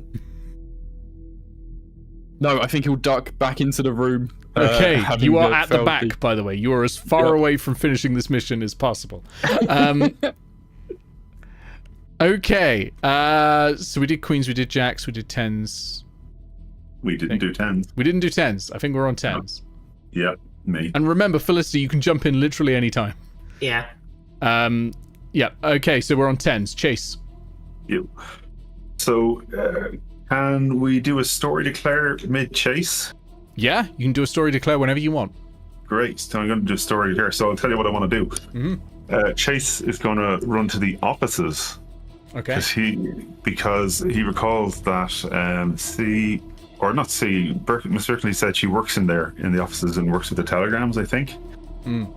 So he's going to bust in there on his way to chase the Nazis to look for the keys, and she's going to be there. That's what I'm thinking the story declare will be. She is going to be there, yeah. Yeah. And she's pointing a gun at you. Yeah, that's no. He's not really. Chase wouldn't be particularly fazed by that. He doesn't like it, but he's used to guns being pointed at him. Chase, you've seen enough guns pointed at you to recognize a Mauser. Uh-oh. That's a nice piece, but I don't have time for that. Where's the keys to the Churchill? He said you had them. I need to draw a card for her. Can I roll? Will I do a persuasion? I'll do a persuasion. Spend a penny. Ace of spades. There we go. You can roll persuasion, but it sounds like intimidation to me. Oh, okay. We can do either or. They're both the same for me anyway. Where's my D10? That is a D12. Let's not use that. That is there it is. Found it. Okay. Exploding 6. 6. That's a total of 7. Okay. She is a wild card, so explodes. Oh, I get +2 to intimidation. That's a 9. Nice. Sorry. She got an 11. Oh. So I'm afraid no success, and she's gonna fire that pistol at you. Oh wow. What's she got on shooting? D6. Okay. This is AP1. Ooh, yeah, I have the +1 to. I forgot I had +1 to my. Oh yeah, armor. it's the wild card. Okay, so that is a 5, so that will hit you. It's AP1, so your toughness is reduced by 1. Yeah. Damage is 6. And what's the toughness? 7. So -1 is 6. So does meet it beat it in this? I don't think meets it beats it in this case. Cool. No, I imagine it does. Yeah, because it'll be a target number. Yeah, no, so it does hit. But it doesn't do a raise, so you are shaken. Not stirred. You can, of course, spend a Benny to not be shaken at any time. Yeah, absolutely spending a Benny. Yeah. So, yeah, it sort of wings you, the bullet. But you manage to keep your composure and your calm. Okay, that's your turn. We'll come back to you. I sure hope so. I'm going to move you back one track because you're now slightly further away. But yeah, you are in there with Miss Birkensleigh, the Nazi spy. Which room is this happening in? This is happening in the offices. Oh, right, yeah. That's a completely different direction. I heard that bit. Okay. Yeah, You heard nothing. Right. After that, it's just Felicity or the Nazis. So if you want to come in before the Nazis, up to you. Hey, so, what if can I wait till I find out what they're actually doing and then interrupt? Or Absolutely, okay, yeah. cool. You can literally interrupt at any time. So I'll start with the Nazis. The Nazis have seen Dr. Felix Pardalis attempt to go invisible and fail. So they're going to shoot you, Dr. Felix Pardalis. They're going to shoot you.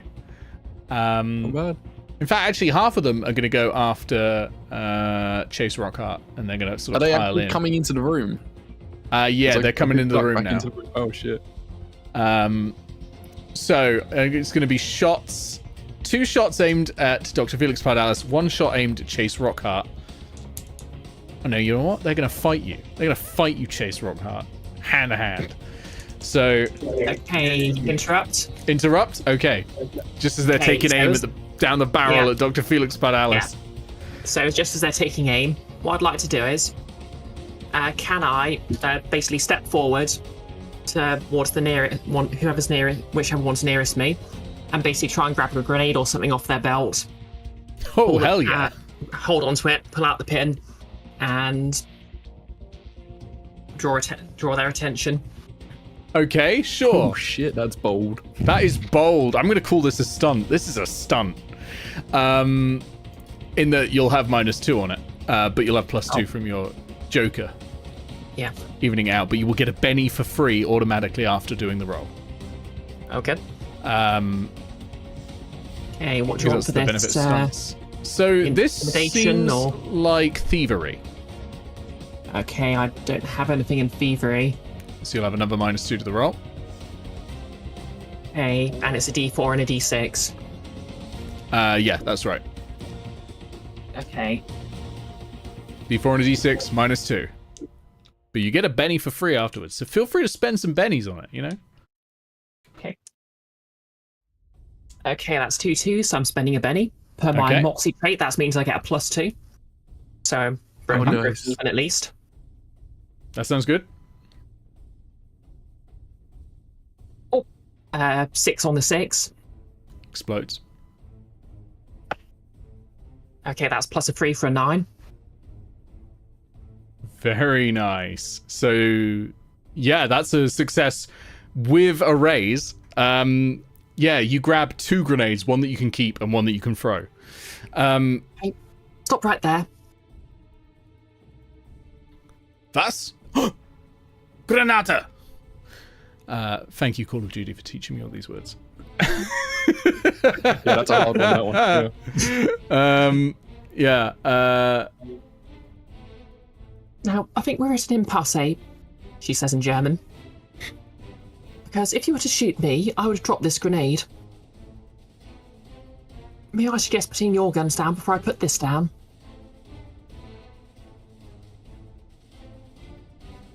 Okay. Roll me persuasion with +2.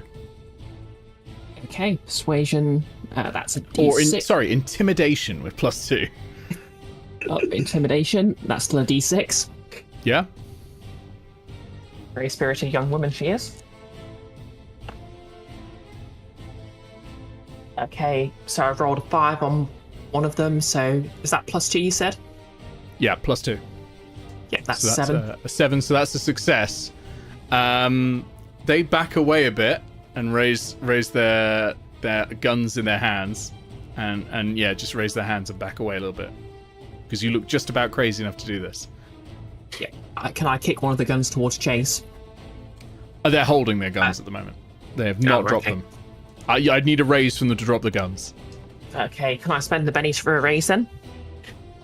So you can't have a Benny for a raise, but you can spend a Benny to re-roll.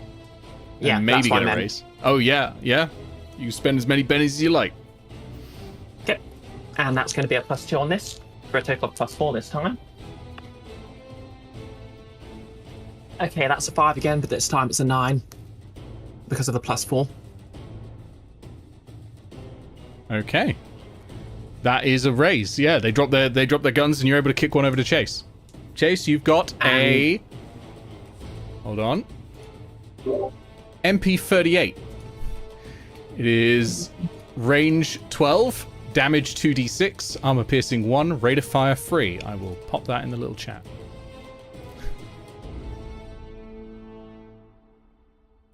Okay, anything else with your turn? Not Miss Birkensleigh. Thank you, Miss Wolfe. Felicity Wolfe, are you moving?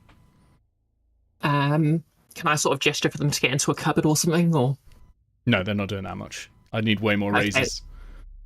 In that case, I'm going to run off, and I'm going to drop the grenade behind me. You can't do that because that would be an attack. But Okay, never mind if then. you want to do multiple actions, you can do up to 3 actions on a turn, but you have to declare them all at the start. Okay.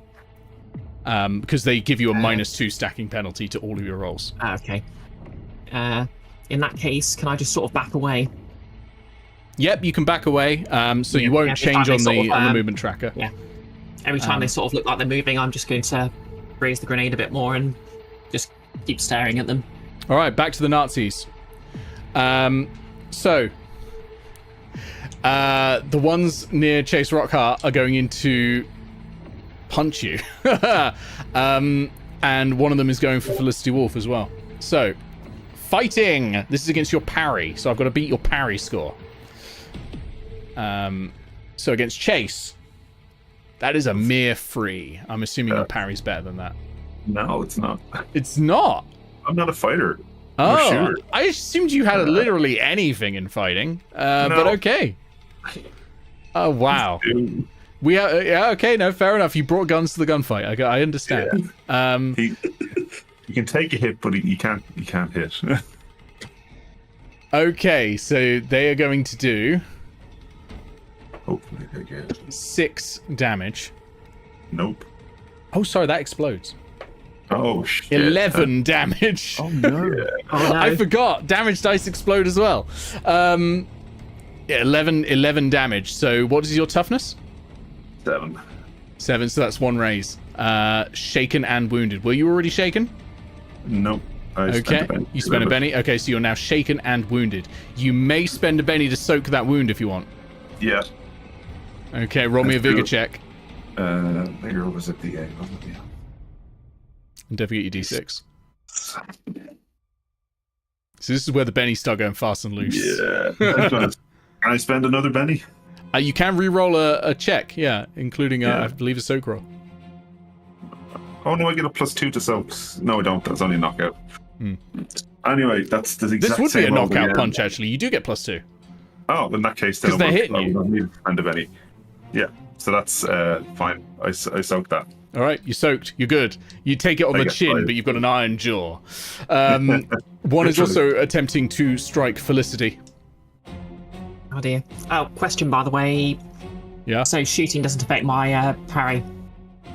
No, shooting isn't affecting parry. It's only your melee skills. Okay. I'm going to spend a Benny to reroll. Because I may as well.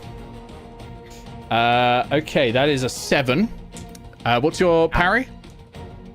Okay, my parry I guess would be 2 because I don't have anything in fighting. Okay, so that is a raise on the attack, which means I add a d6 to the damage. Oh dear. Ooh, I'm going to spend my last Benny and re-roll that. That's better. 10. What's your toughness? 5. Okay, so that is shaken and 1 wound. I'll be soaking that wound. Okay, vigor check, please. Okay, vigor. That's a D4 and a D6. Okay, question: do I get a +2? Why would you? Because the Joker. Because of the Joker.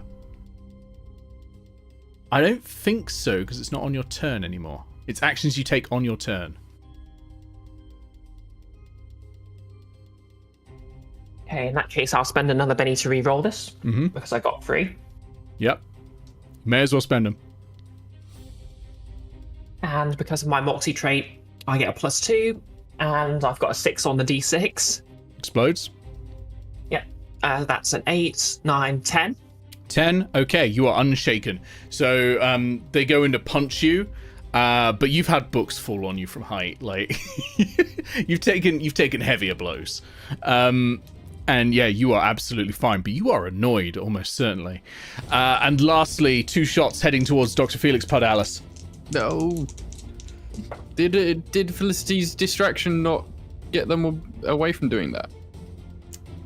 No, in the end. Oh. She went after the people about to attack Chase Rockharte in the end. That's actually only a 3, though, which is not going to hit you. Whee! Yeah, the mooks can't hit for shit. I'm invincible! They can hit the tough guy, but they can't hit the librarian or the scientist. Yeah, I don't know. They are going to move, though. The Nazis are desperate to get going. So they are going to make an athletics check. Oh, it explodes. It's 10, so that's 1 raise. So the Nazis are off now ahead of most people except Chase. So the Nazis... Except Phillip? Sorry, except Phillip, not except Chase. So in our order, we have, at the back, we have Dr. Felix Pardalis. Then we have Felicity and Chase. Then we have the Nazis a fair bit ahead of them now. And then... lastly, we've got Phillip miles ahead. Okay, new round of initiative.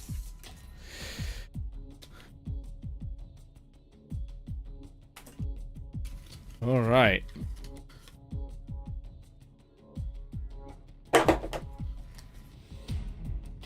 Okay. Phillip Shrewd, King of Clubs. I'll keep it. Even with the complication? Even with the complication. Okay, very good. Felicity Wolfe. I don't know what that means yet, so we'll figure it out. 9 of diamonds. I'll spend a Benny. Okay. Your second card is 8 of clubs. You can choose to keep the 9 of diamonds if you want. Yeah, I'll keep the Or 9 of spend more diamonds. bennies. Okay. 9 of diamonds. All right. Chase Rockharte, 2 of spades. Oof. I don't really have many bennies, so I'm actually just going to keep it. Ooh. That's tricky, isn't it? You get bennies quick, but you spend them quick as well.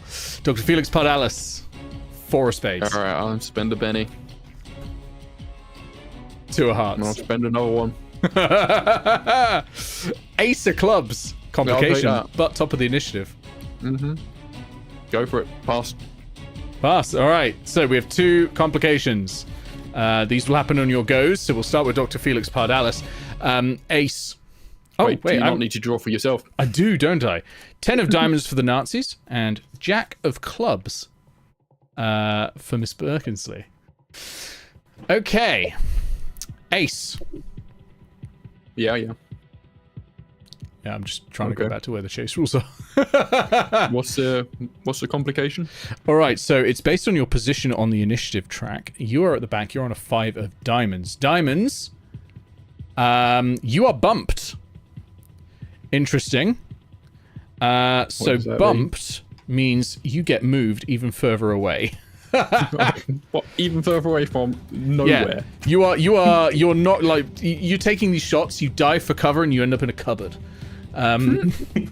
You're now in a cupboard. It is full of booze that's shaking around you. You also have a -2 modifier to all checks this turn. Okay.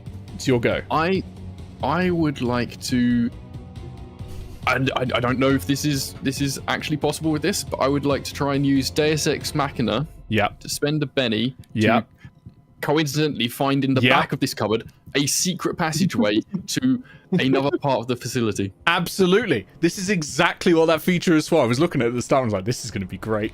So you're in this cupboard and you discover there's a dumbwaiter at the back that is used to deliver more booze.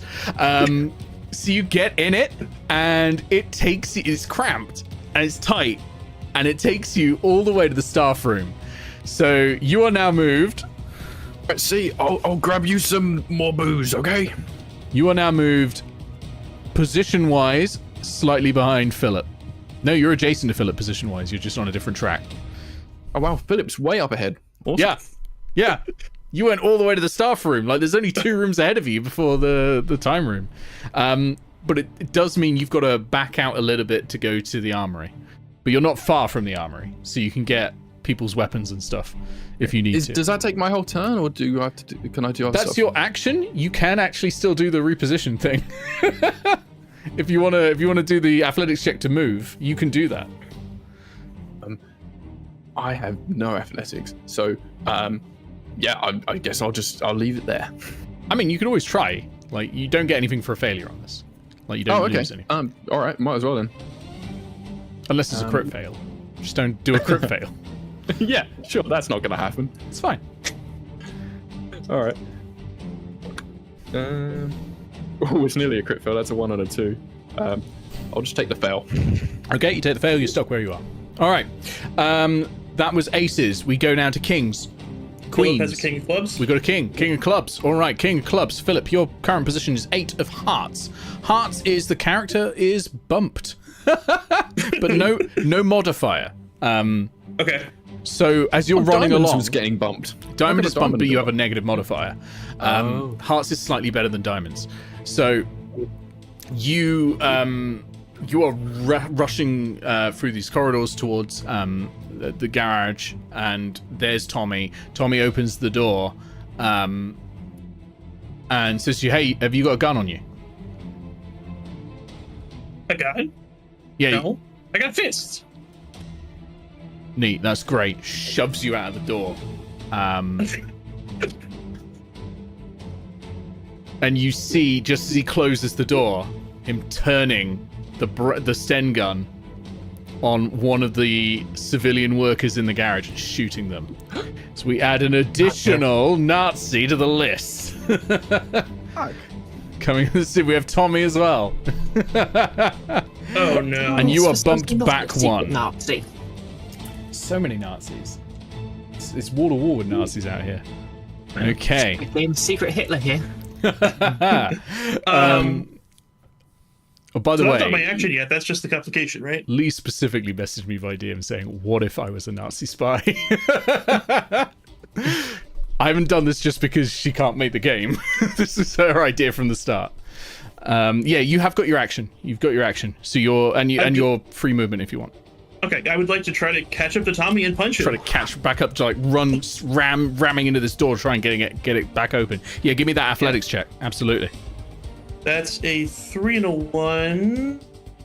That's Okay. pretty many. That's a 6 and a 1. We'll roll a 6. Yeah. A 4, 6 and 4 is 10, plus 2 from the reroll Roxy. is 12. Yep. So that's what, 2 raises? That's 2 raises. So you burst through the door and Tommy's knocked over and his Sten gun lands on the ground and skitters away on the floor. I think with 2 raises you disarm him. For sure. Okay. I don't think with 2...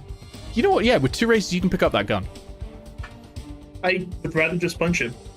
Yeah, I mean, you can absolutely do that. You've still got your action. So yeah. I will punch him. Yeah, go for it. So that's rolling your fighting. Which I have a +1 from the martial artist edge, and my strength is a D10. So that is a 6 on the 6. Explodes. With a 4, 6 and 4 is 10, plus 1 is 11. 11. Okay, so he's got a parry of 5. So that's 1 raise. So you add a D6 to your damage roll.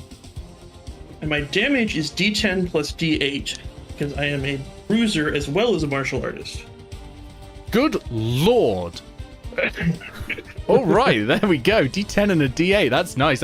You're doing more damage than a machine gun. With those That's how you punches. make One Punch Man in this system. This is it. Like, this is how you do a brawler. This is great. This is Pulp Adventure. This is exactly how it should go. Absolutely. I just sweat did not pick up the stun gun. That's an 11 damage. 11 damage. Okay, his toughness is 6, so that is 1 wound. shaken That's what it is, yeah. plus a wound. Are you doing lethal or non-lethal damage? I mean, at this point, he's revealed himself to be a Nazi, right? Oh yeah, he's a Nazi. So yeah, we'll go lethal. Okay, so you go in and you just bash him right on the chin, falls back, cracks his head against, let's say it's Churchill, the side of the Churchill tank, brains himself and dies. He's an extra, so he only has 1 wound plus shaken, and you did that. And I'm out of bennies, so I can't soak him. Yeah, he dies. He just straight up dies. That was going to be a recurring villain, but all right. Nice, very good, very, very good. Yeah, I'll remove the token for him from the chase. Okay, so that was Kings, Queens. Jax. We have Jax with Miss Birkensleigh. She is a club, and she's in club's territory. So that's -2, treated as a critical failure on a maneuvering roll. Oh, if she makes a failure on her maneuver, it's a critical failure. Okay. So she's going to attempt to maneuver because she wants to get to somewhere safe. Pass chase. Yeah, pass chase. So let's see. That's a 6, so it explodes. 9, so that is a success. So she doesn't have to worry about it, even with the negative modifier. It's not a success with a razor because she's also got a -2 from the complication. And the complication is just that, you know, there's explosions going on and everything's shaking. There's smoke filling the air. She is wearing a gas mask, by the way. And she starts to go through. Sorry, Philip, can I have a vigor check? We've started this now with this round of combat. Everyone's got to do a vigor check who's not wearing a gas mask. That's a 5 and a 1, so a 5. 5 is a success. No points of badness for you. Sorry, And was Tommy wearing a gas mask at that point, or? Well, he's dead, doesn't matter. Tommy is wearing a gas mask. You can take one off him. Oh. Good to know. Right. Birkensleigh's action. Yeah, she is going to attempt to hide. Okay, she's pretty well hidden. Right, we now go. So that was Jack's 10s, 9s, 8s, 7s. 9. 9? Okay. Vigor check, please. Okay. Bigger. Okay, yep, D4 and bigger.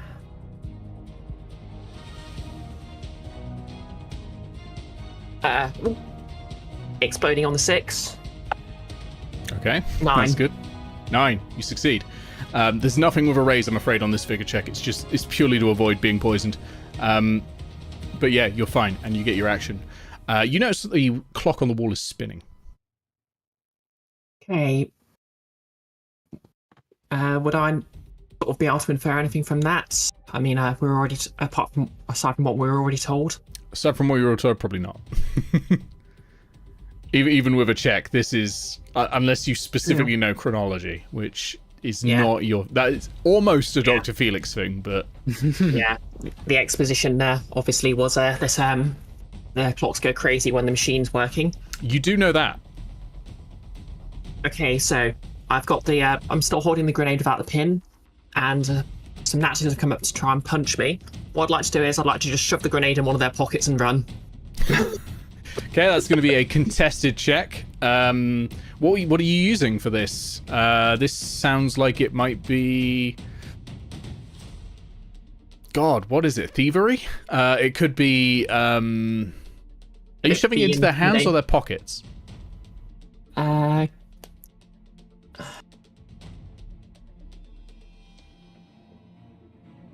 Okay, so if I shove it into their hands, it's basically hot potatoing it. So, but then they could also potentially. I will take a hold if you don't decide quickly.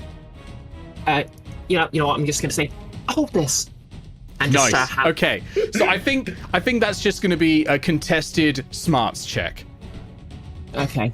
Oh, that's good. Just pure smarts, because you're just being real quick with it. Okay. Yeah. That explodes. Yeah, I got a D10 in smart, so this will be fun. You have to beat an 11. Okay. I didn't expect, like, mooks have D6 in everything. I didn't expect that to get an 11, but there we go. Hey, I'm going to take a Benny. Okay. By which I mean use a Benny. You know there's specific rules about cooking grenades as well. And the chance of them exploding in your hands. Okay, I'm going to spend another Benny because I basically, with my +2 bonus, got exactly the same result as before. Okay.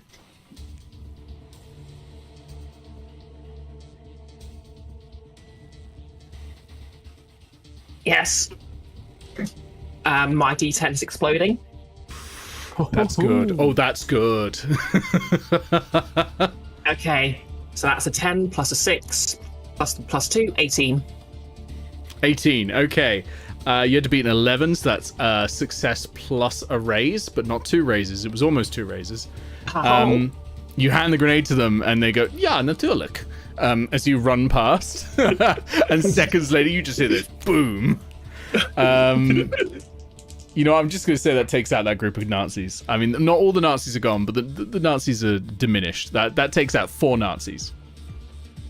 They're holding it, and then one goes, "Hans, was?" And then it explodes. That's great. That's a great action. I love that. You still got your free action to move if you want. You are, by the way, at the back of the pack. You and Chase. Yeah, I'm gonna keep rushing towards the armory. Athletics check, please. Ooh, athletics D4.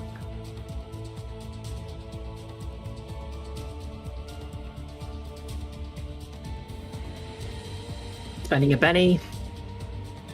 That was a 1 and a 2. Oh! 6 exploding. That's a 7 on the, oh wait, no. A 9, because I get +2 when I spend a Benny. Okay, success with a raise. You are now much further forward. Yeah, pretty good. Okay, that was, what was that? What card were you, Bree? Oh, the 9 of 9. Okay, 8, diamonds. 7, 6, 5, 4, 3, 2. Yeah. All right, Chase, it's on you. Well, with Birkensleigh disappeared, Chase is just going to rifle through her desk. What's he going to do? Okay, are you not leaving Mobius Command at all? But yeah, sure. You can make me a roll me notice. He wants those keys. Notice. Probably craft. Yeah, let's give it a shot. Good. Yes, that's a 4 on the 4. So explode that. That's another 4. That's 8. That is a 3. So 11. Okay, 11. That's 1 raise. You find the keys. You also find a first aid kit. Oh, excellent. Give me your athletics checks for moving, because I'm assuming you're now getting out of there. Absolutely. And my athletics is also a D4. That's just about Also, easy. as far as everyone knows, Dr. Felix Pardalis is still in the original room. Yeah. I critical failed my athletics. Critical failure on your athletics. One. Oh, okay. Let me get what happens while I draw you some more cards for your next turn. And Chase, can you give me a vigor check, please, for your poison? Oh, of course, yeah. D8. Oh, explode on the 8. So I passed that. Nice, you And passed that. so- You're good. yeah, 14. Okay, very, very nice. Chase's maneuvering Critical failure. You're walking. Roll a die, please. Do you what? Anyone. It doesn't matter. I'm checking for Okay. odds or evens. Okay. Evens. Rolls a D1. Okay. Even, you lose the rest of your turn as you stumble, negotiating an obstacle. Well, you've already lost your turn. That's fine. You're good. Okay. Phillip Shrewd. Jack of Hearts. I'll keep that. Felicity Nice. Wolfe. Jack of Spades. I'll take the jack. Chase Rockharte. Free of Spades. Oh, no. Right, 3 of spades it is. Okay. Dr. Felix Pardalis. Ace of Diamonds. Aye, I'll take it. Nazis. Joker. I gain a Benny. Oh no. And who's left? Oh, Miss Birkensleigh. 10 of Spades. All right. Nazis are going first. They're going to make a athletics check to try and catch up with you all. That explodes. They've also got a +2 because of the Joker. So that's a 10 for 2 raises. The Nazis are beasting it. The Nazis have now made it to the armory and to the garage. Oh no. Oh no, indeed. They're It's 10. Was it 10 or 12, Nick? 10. That's 1 raise. Oh, it is 1 raise. Well, I did 1 raise on the chart as well. I don't know why I said 2 raises. Yeah, because so those arriving in the armory are going to shoot at Phillip Shrewd. They're going to fire all 3 shots at Phillip Shrewd with -2 penalty. One of those explodes. The other 2 will not hit. So that's an 8 -2 to 6. So that will hit you, but with no raise. 2d6 with AP 1, so this is against your toughness -1. That is a mere 5. My toughness with -1 is 9. You know, Holy wow, shit. what, really? You have toughness 10? I have two from armor and 2 from bruiser. That's incredible. That's awesome. Okay, yeah, they can't. They rake you with bullets, but it just pings off the armor. You're wearing John Wick's suit right now or something, and you're just soaking up the bullets. You're absolutely fine. Those arriving at the armory are going to take aim. Okay, that's them done. Kings, queens. Oh, aces. Hello. Oh, sorry, Ace. Yes, sorry. It's because I did a Joker. I was so confused. Ace, Dr. Felix Pardalis. Yes. So he's going to have instantly picked up on, the clocks are going wild, the chrono thing's going, doing its thing. Yeah. He is in the staff room, so You're in the staff room. presumably can easily move into chrono control. Yep, you can head in there with an athletics check to increase your distance. You may even be able to head into the time chamber itself. Okay. Actually, no, not through chrono control unless you break that window, which you can try. We'll see. I need a 4, don't I? You need a 4, okay. yeah. So I will spend a Benny. Oh man! Fuck it, I'll spend another Benny. Nice. Sorry, we're going a little late. That's my last We're penny. nearly there. There we go. There's a 5. Okay. So I make Okay. it into chrono control. You make it into chrono control. Yep. What is going on in here? Good lord, what is happening in here? The clocks are going wild. Are there Nazis. people in here? Are they doing stuff? Yeah, there are a couple of Nazis who. Actually, the Nazis haven't made it yet. No, so they're currently trying to work out why the machine is booting up, like why the device is activating. This wasn't you. Someone has activated the device, possibly externally. Either way, a hole in time is appearing. Okay. One of the scientists is, I don't know. It has something to do with the attack. We're just trying to shut it down. But we can't. Head in there and see if you can do something about it. Head in there, Gordon Freeman, and see if you can do something about it. Great. Okay. Okay. All right. I am going to use my Gadgeteer edge to fire up a power. Okay, what's the power? I am going to teleport. You're gonna oh, hell yes. All right, this is great. So you're trying to jury rig a teleportation device on the fly. Okay, you have to roll weird science, I believe, to do that. Yeah, weird science. Because this is gadgeteer, it's -2. Okay. This is cool though. This is very cool. Oh, that's a exploding 6. Yes. That's a 9 -2, 7 total. 7 total. That's a success. So you activate the power, you teleport, you suddenly vanish. Whoop, other side of the glass. Yeah, I can teleport up to 24 yards. That's so cool. That's great. Would that get me into the chrono chamber? I'm gonna say no. I'm gonna run on Misty Step sort of rules where you've got to be able to see where you want to go, because you've not even been into the chrono chamber, so you don't know like the layout. You could theoretically teleport into like just pure metal and die. Oh, okay. So there's another door beyond the glass. Yeah. So there's a door that goes into what is known as the clock chamber, and then a door from the other side goes into the actual chronosphere. Okay. So yeah, I think it's the same kind of badge. He pulls out another badge, sticks it on his other lapel, taps it, and this one just zips him across. Okay. You can feel, by the way, sorry, I need to retcon something. When you were in the office, C all gave you a pocket watch each. You need to retcon that.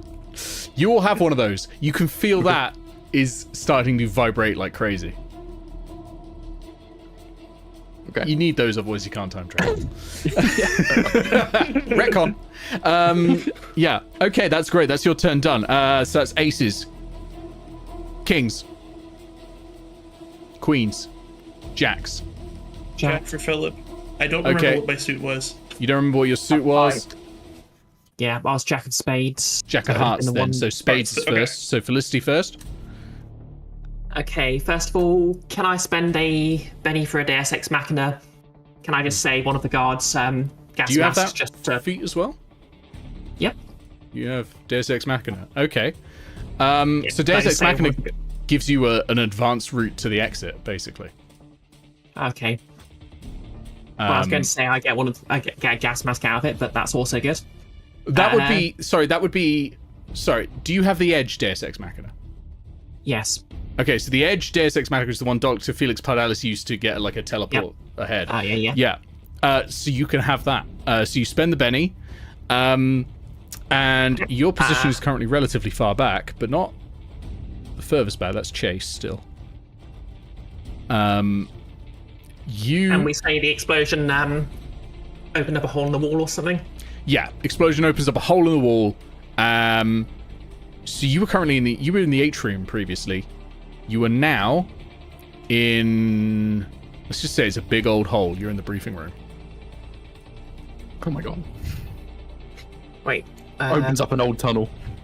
Yeah, it's like it's an old maintenance tunnel. Okay. Okay, can I get to the armory from here? Yeah, you can. Make me an athletics check. Okay. D4, D6. That is a 4. Okay, yeah, you are in the armory. There's a lot of guns in here and stuff. I want my crossbow and grenades back. Okay, well, you've used your action, so we'll get those next turn. Also, make me a vigor check, and can I have a vigor check from Dr. Felix Pardalis as well? Oh yeah, I get my +2 as well from the rag. Yep. 6 explodes. All right, you're fine. You don't need to worry about the explosion in this case because there's no benefit for raises. Yeah, that's an 11 for the record. Sweet. Okay, over to Philip Shrewd. Yeah, bigger check, I assume? Yes, please. I keep forgetting about them. That'll be a exploding 6, which I'm not going to bother re-rolling. You're good. All right. How many Nazis are in the room with me? Like, there's about 10 of them with you. Oh my god. You know what? I'm going to just punch as many as I can. Sure, you can just start punching them, start taking them out. Yeah, do a fight. Windmilling. Fighting. Absolutely. D10. You start just getting in a proper brawl with the Nazis. That's the fun. That's an explosion on the 10 and the 6. Okay. So that's a 14. A 14. Okay. Their parry was 5, so that's 2 it's 2 raises. So I think you only had 1d6 of the damage when you. Okay. when you get it's if you get a raise at all, but that's still good.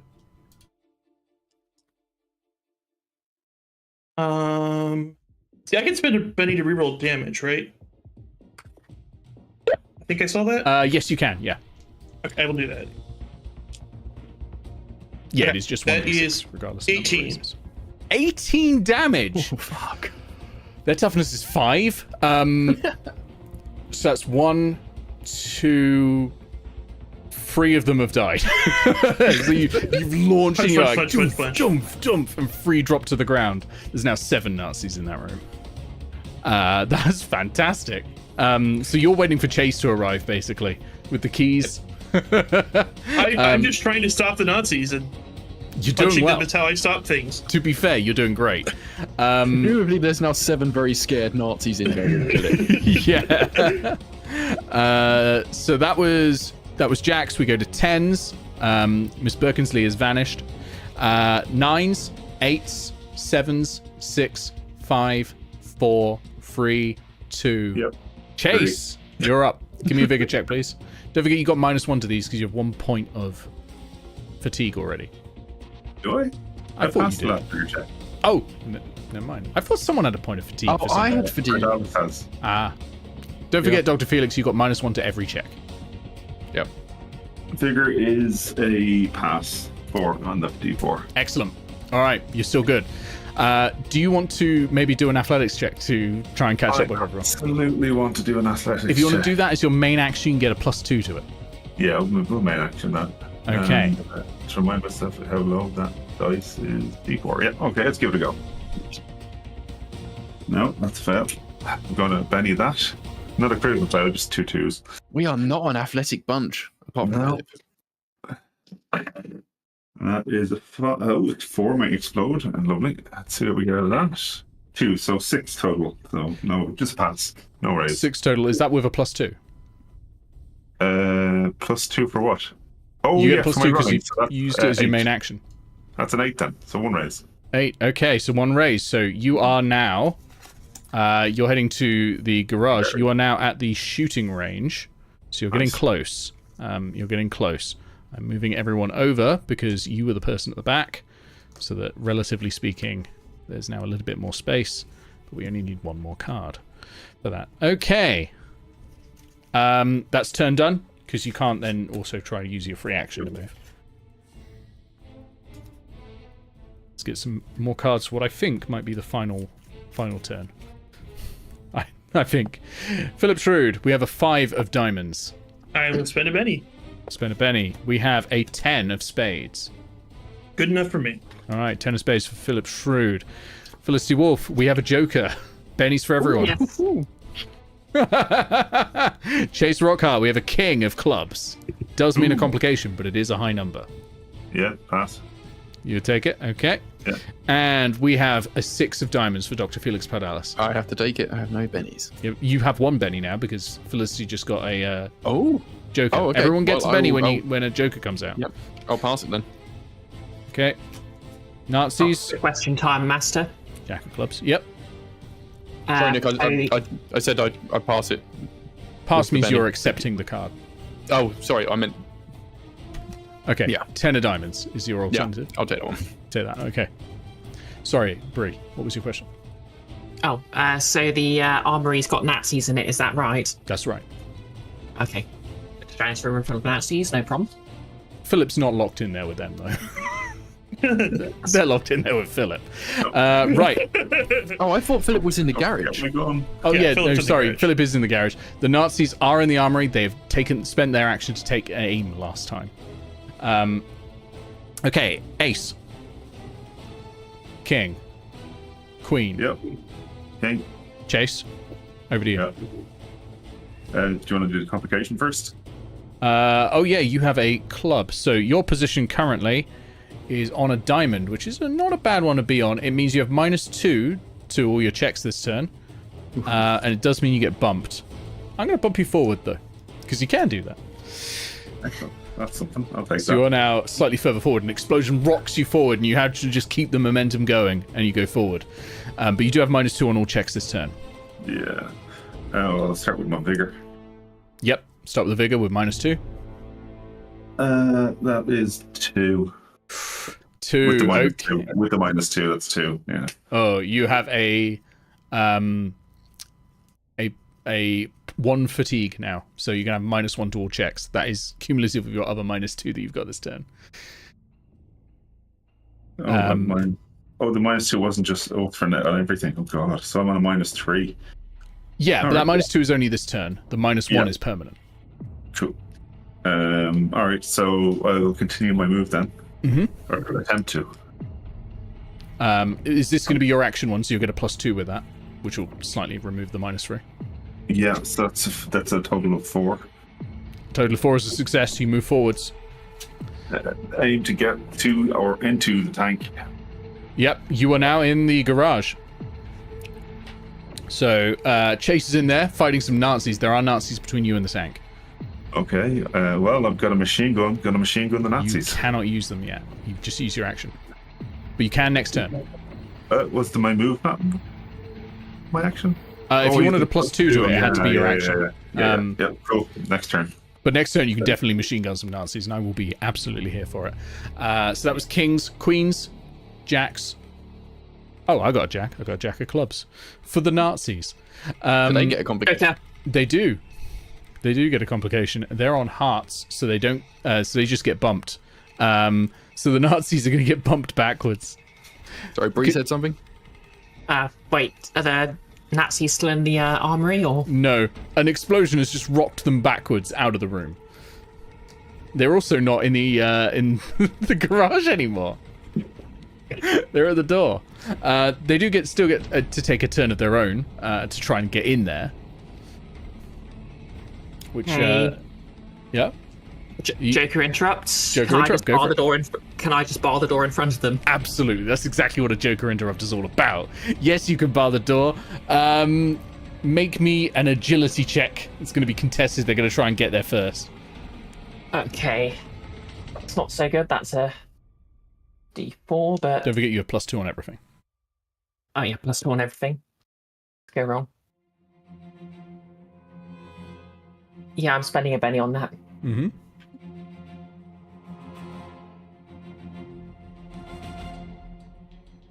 Okay. That is a 3 on the D6 plus a 4 total for a 7. 7. Okay. 7 is a success. You do not get a raise though, but you get there first and you bar the door and they're smacking it against it. And they can't get through. Can I retrieve my crossbow and everything, or do I need to I think you wait next turn? can retrieve them alongside this, because that is quite a small action comparatively. So yeah, plus you're a Joker. Yeah. And give me a vigor check, please, with +2. Oh yeah. Crit fail. 2 Okay. ones. You gain a point of fatigue. Luckily, with a crit fail on this, you don't get 2. Because 2 points of fatigue is real bad. Okay, so that was your turn. It's the Nazis go. The Nazis are going to try and get in through the door. That's going to be very difficult for them. The others are going to try and get in through the garage. So that is going to be an athletics check. That's a 2. It's a failure on both counts. They're not in the garage yet. Like, they're reeling from this explosion. Okay. If I just sort of smiled at them and then slammed the door in their face. Yeah. That's Jack. So we now have 10. Philip has a 10. Philip? Can I run? Sorry. They got knocked back. Oh, sorry. Felix, were you 10 as well? Yeah, I had a 10 of diamonds. I have a 10 of Diamonds? spades. Spades is first. Okay, Philip. Can I, because the Nazis got knocked back, could I go back to them and try to punch more of them? Absolutely, you can. Yeah. You can Vigor go check back first. without needing to do an athletics check. Okay. You can always slow yourself if you want. That is a success on my vigor. Nice. Excellent. Yeah, you can go back and punch And him. then, yeah, I'll go back and do a punch. Okay, I'll move your D10. token backwards one. That is a 9. A 9. Okay, a 9 is Fighting. really good. Or sorry, That- a 10. A 10. Okay, that is a success and a raise. Okay. So So an extra d6 on damage. it's extra d6. That is 15. 15 again. That's another 3 Nazis gone. There are now 4 left. We're getting there, gentlemen. Yeah, you say this in a room full of chlorine gas. Okay, that's great. Have a Benny. That was lovely. Okay, next Jack with Dr. not Jack. Next 10. Dr. Felix Pardalis. Okay, so first up the Vigor check. Vigor check, right? Yeah, with a -1. Or does my +2 from the rag still come into play? It does. So +1 in total. Okay, so +1 total. That is an explosion, so that'll pass. Okay, that passes. Good. On to your turn. He wants to get in the chrono chamber. Okay. Give me an athletics It's a check. door. Oh fuck. That's how this moves. You want to remove. You want to reposition. You got to athletics that's check. an exploding 6. Okay. I'm going to say that it's with an 8 total. explosion, you are in the time chamber. Okay, cool. There is a swirling blue orb, and you look through it, and you can see almost all times at once. The pocket watch in your pocket is vibrating wildly, and you can. Oh, I must have a message. Yeah. Are there any people in here Yeah, there is one. apart from me?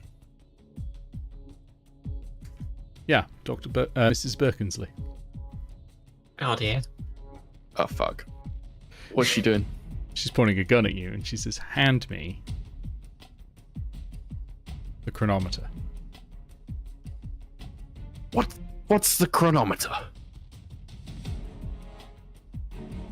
Okay. Anything else on your turn? You have an action. Can I walk up to her? Can I reach her? Sure, she's going to interrupt you and shoot.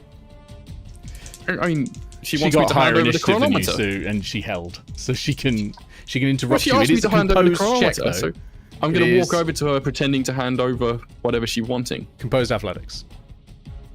Sorry, Okay. contested athletics, not composed. Contested. That's exploding 4. That's a 5 -1, so 4. I'm going to spend that Benny. 6, which explodes. 6, Okay. which explodes. Oh my god. 13. She's ahead of you. She is going to shoot you now. Okay. Her shooting is D6. Okay.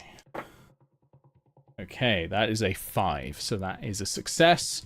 Doing 2d6 AP1. Oof. 5 damage. What's your toughness? 5. -1 is 4, so that is a success. Oh, did minus will affect that as well? No, AP1. Armor piercing. Oh, okay. So the bullet hits you in like the arm. Are you already shaken? No, I am fatigued. You are now shaken. Okay. You're not wounded though, because there was no raise. And she What looks does at you and shaken do? says,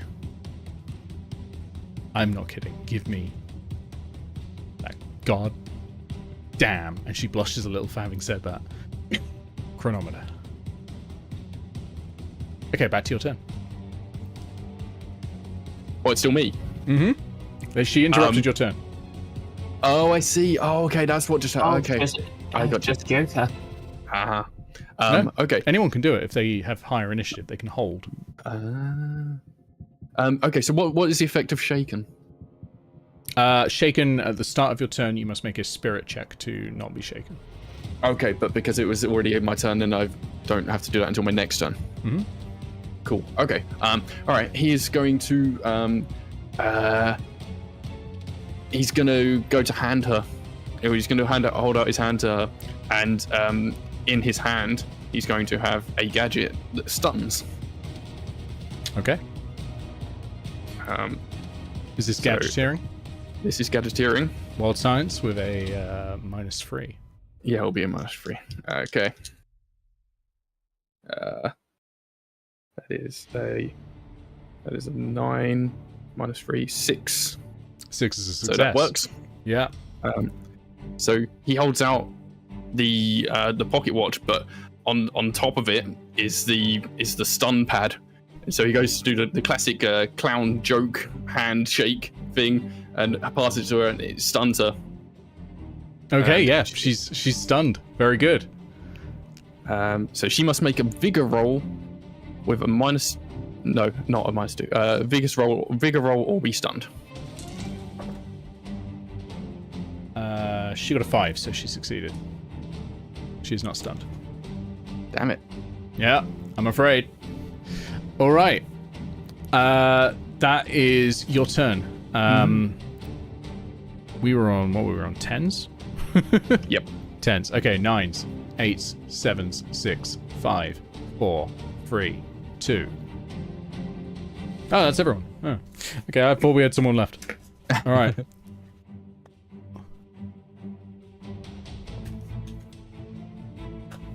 Let's see if we can finish this off this round. Sorry, we've gone a little over. You're all very Sorry noble. about it. I'm completely high on chocolate right now. I've had many jelly beans. Philip Shrewd, 4 of hearts. I'll redraw. Okay. Benny. 10 of clubs. I'll redraw with the Benny. Okay. 5 of hearts. You still got bennies. I'll redraw with the Benny. Oh my god. Ace of spades. I'll keep that. Okay. Here, Felicity hard for Shrewd, you. 2 of clubs. Benny, 8 of spades. I'll take it. Chase Rockharte, Queen of diamonds. Chase. Sorry, muted. I'll take it. Yeah. All right. Dr. Felix Pardalis, King of spades. Oh yeah. 8 of diamonds for the Nazis. 6 of spades for Miss Birkensleigh. I'm going to spend a Benny because Miss Birkensleigh, I forgot, gets her own bennies. Joker, excellent. She gains another Benny. Oh no. She's a wildcard, so she gets 3 bennies of her own. No, 2 bennies of her own. Got another joke. Oh no, she's another joke. Oh man. Okay. Aces. Ace for Philip. Ace for Philip. Philip, you're up. I'll roll my vigor. Yep. That's a pass. There's not many left. I'll punch him. Punch him. Punch those Nazis. Hell yeah. That's what this game's all about, right? Yep. I'm learning I need to throw more than 30 Nazis at you, which is kind of wild, to be honest. That's a 7. 8. Sorry, I have a +1, so 8. 8. So that is going to hit and erase. So. Okay. Oh no, just to hit. Sorry, their toughness Just is to slightly hit? higher. Okay. So their parry is slightly higher than I Yeah, thought. okay. Yeah. That is 3 damage. No damage. I'll spend my last Benny yep. on that. Bennett. That is 10. 10 damage. That takes out 2 more Nazis. There's 2 left. And then I will use my athletics move to try to get ahead of them. Okay, that sounds great. That is a 5. Yeah, that's enough to get ahead of them. You're back in the garage. You're up near the tank. Okay. So that was aces, kings, queens. Okay. Wait. Oh, I'm king. Sorry. you got to jump in. I did. I said yep. Discord must have cut me off. Rude. Okay. Yeah. So, yeah. So Felix is on the floor, having been shot by Birkensleigh, failing to shock her. I imagine she's going to interrupt him. He's going to try to now, with the other hand that isn't holding out the shock pad, he's going to try and do a puppet gadgeteer move. Interrupt. She's going to shoot you twice. Yeah, she is. Oh. She's taking a multi-action to shoot you twice. So this is going to have a -2 to it. But she has a I have to +2 roll from to be the shaken as well, right? Yes. Yeah. What do I roll for shaken? It is spirit. Oh, okay. I got lots of spirit. Spend a Benny on that. That's better. That explodes. Okay. First one is a 10, which hits you with a raise. Oh dear. Hits you with 2 raises actually, but I mean does same normal amount of damage. Second one is just a 5, which hits you without a raise. So first one is going to be 3d6 AP1. Oh my god. 11 points of damage. What's your toughness? 5. 5. reduced by 1 because of AP1. 4. So that is hit and erase. So you take 2 wounds. I might get incapacitated here. You only have 3. Have you got any bennies? You can soak wounds with a benny. No. Okay, other one coming in. 2d6 AP1. 5. What's your toughness? 5. So down to 4. So that's another hit. That's a 3rd wound. You hit the deck. Oh dear. All right. That's good work, Mrs. Birkensleigh. And she picks up your chronometer. Good, yeah. Yes, indeed. Okay. So that was kings, queens. Yeah. Chase Rockharte. Queens. You hear a gunshot. You hear 3 gunshots from the adjoining room. But you now have the keys to the tank. Yeah. I'm gonna have to risk it. Are there Nazis between me and the tank? Not anymore, no. Yeah. Philip is on it. Philip is soloing 10 Nazis while you try and work out how to turn the key in the ignition of the tank, which is something you're very good at, actually. That is my next job, is getting into that tank. Yeah, absolutely. You hop in the tank. You get it started. Give me a driving test. I can't. Oh, I can do it as a D4. All right. Are you not good at driving? Oh, be silly. It would be useful to know. Why have you zeroed in on the tank if you're not good at driving? You reckon they can do it? Do you have a D4 in it, or do you have nothing in it? Do you not get a D4 with nothing? No, you get a D4 minus 2 with nothing. if you have Minus nothing 2. in it. Let's do it. I got pennies to spend. What is Chase Rockharte good at, and why isn't he doing that? Oh, there's no axes here to shoot. That's fair. Actually, yeah. No, you're in this tank. You're in this tank shoot? now. You are in this Can we tank. shoot the gun at the tank? Once you've turned it on, maybe. Yeah. Let's try turn it on. I love this, by the way. You can have a Benny for making me laugh. Yeah. That's a 6. Let me explode that. Yes, here That's we a go. 9. 9. That's a 9. So That's minus 1 six- for fatigue. Minus 1 for minus fatigue. 2. Okay, so that's still a success with a raise. So you've got the Yeah. tank on and operational, and you reckon you can just about drive this somewhere. You can, if you would like, take a shot with its.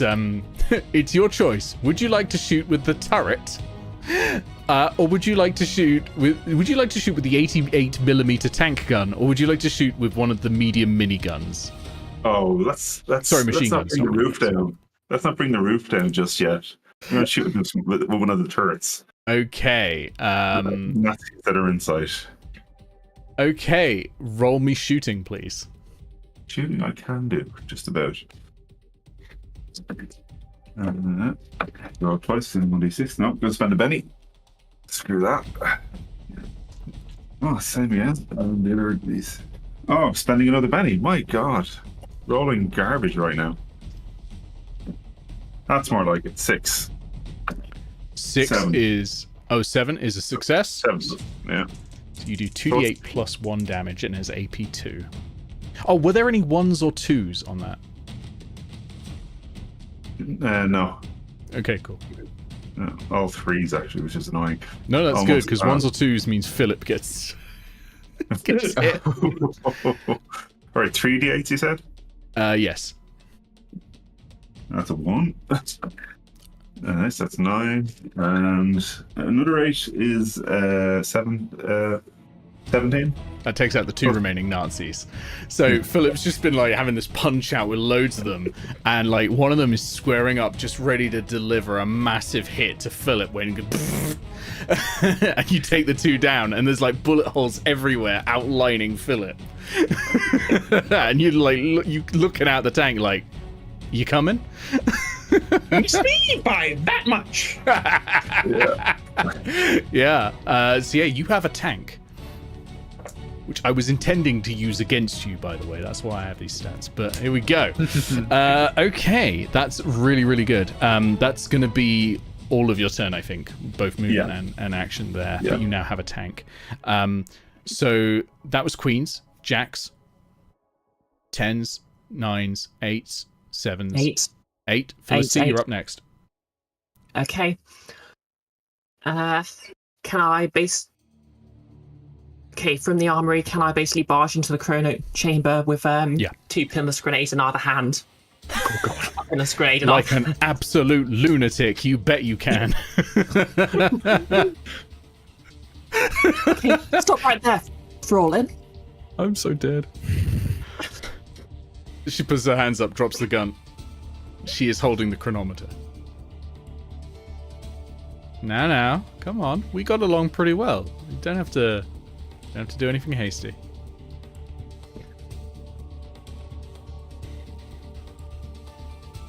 Please roll me intimidation with a +4. Okay, is that including a -1 from the fatigue? Yes. Okay, +4 on intimidation. That's a D6.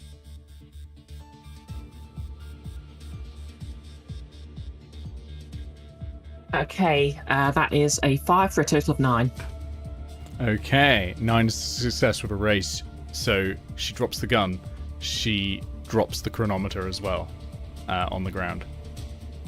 And she just holds up her hands.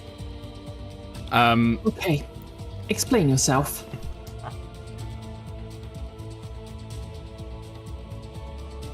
And she's looking at you like a deer. Like, she's just completely frozen. Hold on a sec. I need to make a smarts test. Can you roll smarts, please? Okay, smarts. Yep, D10. A -2 penalty, but that does explode. Explodes again. Oh no. 17 -2, 15. Fuck. Yeah, that's a 2, and I'm out of bennies. She ain't monologuing. It's a specific rule in Thrilling Tales. Okay, cat got your tongue. She's I- her eyes are smouldering right now. Can I just sort of Steely pull the glare, not chrono- like in love. Can I just sort of kick the chronometer and the gun away? Yeah. Also, Dr. Felix Pardalis appears to be bleeding out on the floor. Well, actually just stunned. Felix Pardalis won't die. Wildcards can't die in this game. But he's like, oh god. Oh. They can still get pretty horrific injuries. Oh yes. Okay. That's your action and movement. We will be going on to someone else. Okay, that's fine. 7-6 Nazis. Nazis are chasing into the armory now. Will they break in? Yes, they've broken the door down in the armory and they're catching up, but not enough to get to you just yet. But you have only seconds left to go. 5, 4, 3, 2, 1. Let's deal what I will again say I hope is the final round of this. Okay, Philip Shrewd, 9 of spades. No bennies, I'll take it. Okay, Felicity Wolfe, Jack of diamonds. Chase Rockharte, Queen of spades. Take it. Dr. Felix Pardalis, 4 of diamonds. Yep. Sorry. It's probably fitting I go last. Yeah. Nazis, Queen of clubs. One last Benny. 4 of clubs. We'll take the Queen. Okay. King. Ace. King. Queen. Okay. Queen of clubs. Complication. They're currently at the end point. That's a -2 to their checks, but no bump. All right. They are going to see that Felicity's holding 2 grenades. And the Nazi spy, Mrs. Birkensleigh, has her hands up, and they are going to run at you, Felicity. They are going to attempt melee with you. Oh dear. I am very squishy. You are quite Brave on someone squishy. holding grenades. It is brave. All right, so fighting against you. That is merely a 3. What's your parry? Okay, so is it just 2 plus? It's just 2 if I don't have any fighting skills. Is that right? It should be listed Parry on is your a sheet. derived stat. It's a derived stat. Okay. Should be next to your pace and First. toughness. Yeah, I've just got a 4 written here. Then your parry is 4. Okay. I rolled a 3, so they don't get. They're like trying to punch you, and you're dodging out of the way, holding these 2 grenades. No luck for them. That's the Nazis, because there's none on the other side now. I mean, they probably don't want to actually accidentally knock the grenades out of my hand, so they're hesitating a bit, I guess. Yeah, that's what's happening. We go then. So that was 8s, 7s. Wait, Jax. No, that wasn't 8. That was Queens. Jacks. Okay. I read the wrong so one. yeah. Queens. Yep. Jack of Diamonds. Okay, it's my turn. Queens. Oh, sorry. Are you also a queen? Yeah. Oh, okay. Go for it then, Chase. Right, we're going to try and drive this tank. All right. Give me a driving check. Yeah, I know. Where's the map gone? It's escalating quickly. It is escalating. Yeah. We're going to chrono chamber time. Aim for clock tunnel. Anyway, let's roll some really bad ideas. Nope. Benny. Last Benny. Gone. Nope, fail. Not a critical fail.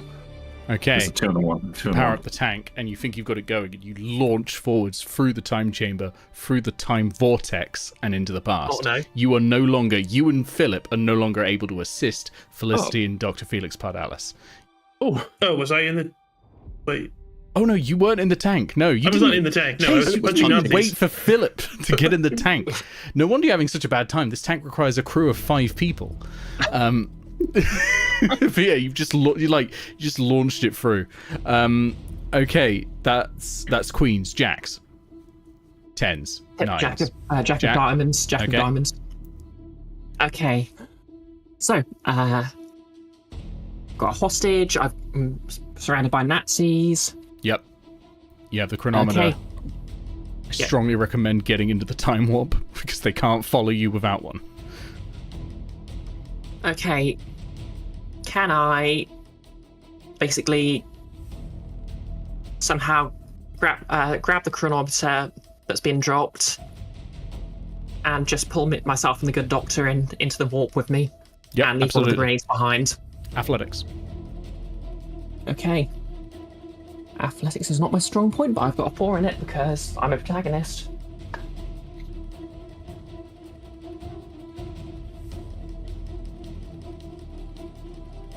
That is a 4 exactly. That's a success. You grab Dr. Felix Pardalis, you grab the chronometer, and you dive through the warp that a tank has just blasted through, by the way. You don't know who's in that tank, but... Yeah. Weird. you hear an, oh Leave one of the grenades behind. shit! As you go through. You leave one of the grenades behind, okay. Alright. Interesting. I will deal with how that works in a second.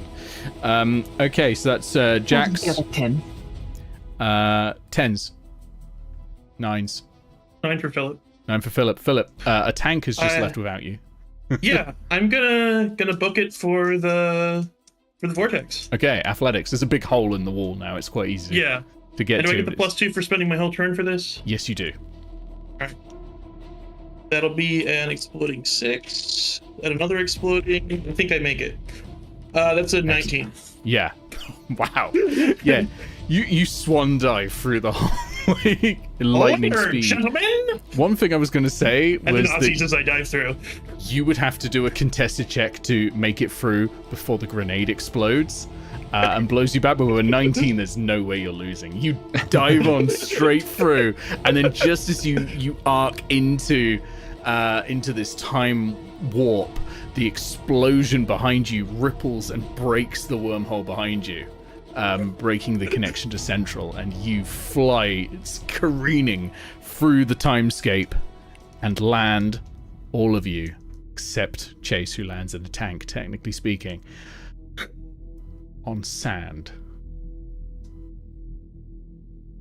As the sun sets behind a half-constructed pyramid. That's where we're ending Mobius Command tonight. Whew. Went a bit longer than we expected. I will tune that back a bit in my prep. It's always hard telling how long a session is going to go when it's the first time. Aye. But that was fun. We're going to end pretty quick because Like, Becca's got work early in the morning, and it is late. So I won't do the usual end thing for all of you afterwards, but I will send some message in the Discord, because at the end of every session of this game, you're getting an advance. So, good night, everyone, and we'll see you all soon for the next episode of Mobius Command, whenever it is. Thanks, Nick. Bye, everybody. Thanks, Nick. Great session. Nice all. Bye, all. Yeah. All right, thank you everyone for watching. This has been absolutely fantastic. A huge thank you to the people who supported Mobius Command and streams like these. You can see their names on the left here. So huge thank you to Supertali EDX, to Willow, to Al Wyvern, to Ben Newbert, to Icky Food, to Neo Gets, to 8-Bit Goggles, to Craig Perker, to Summer B, to Crimson Hail, to Terran Jokes. Get your name here by going to ko-fi.com/hiscursiness. This has been Mobius Command, a Savage Worlds game. We'll see you all very, very soon. Have a good night.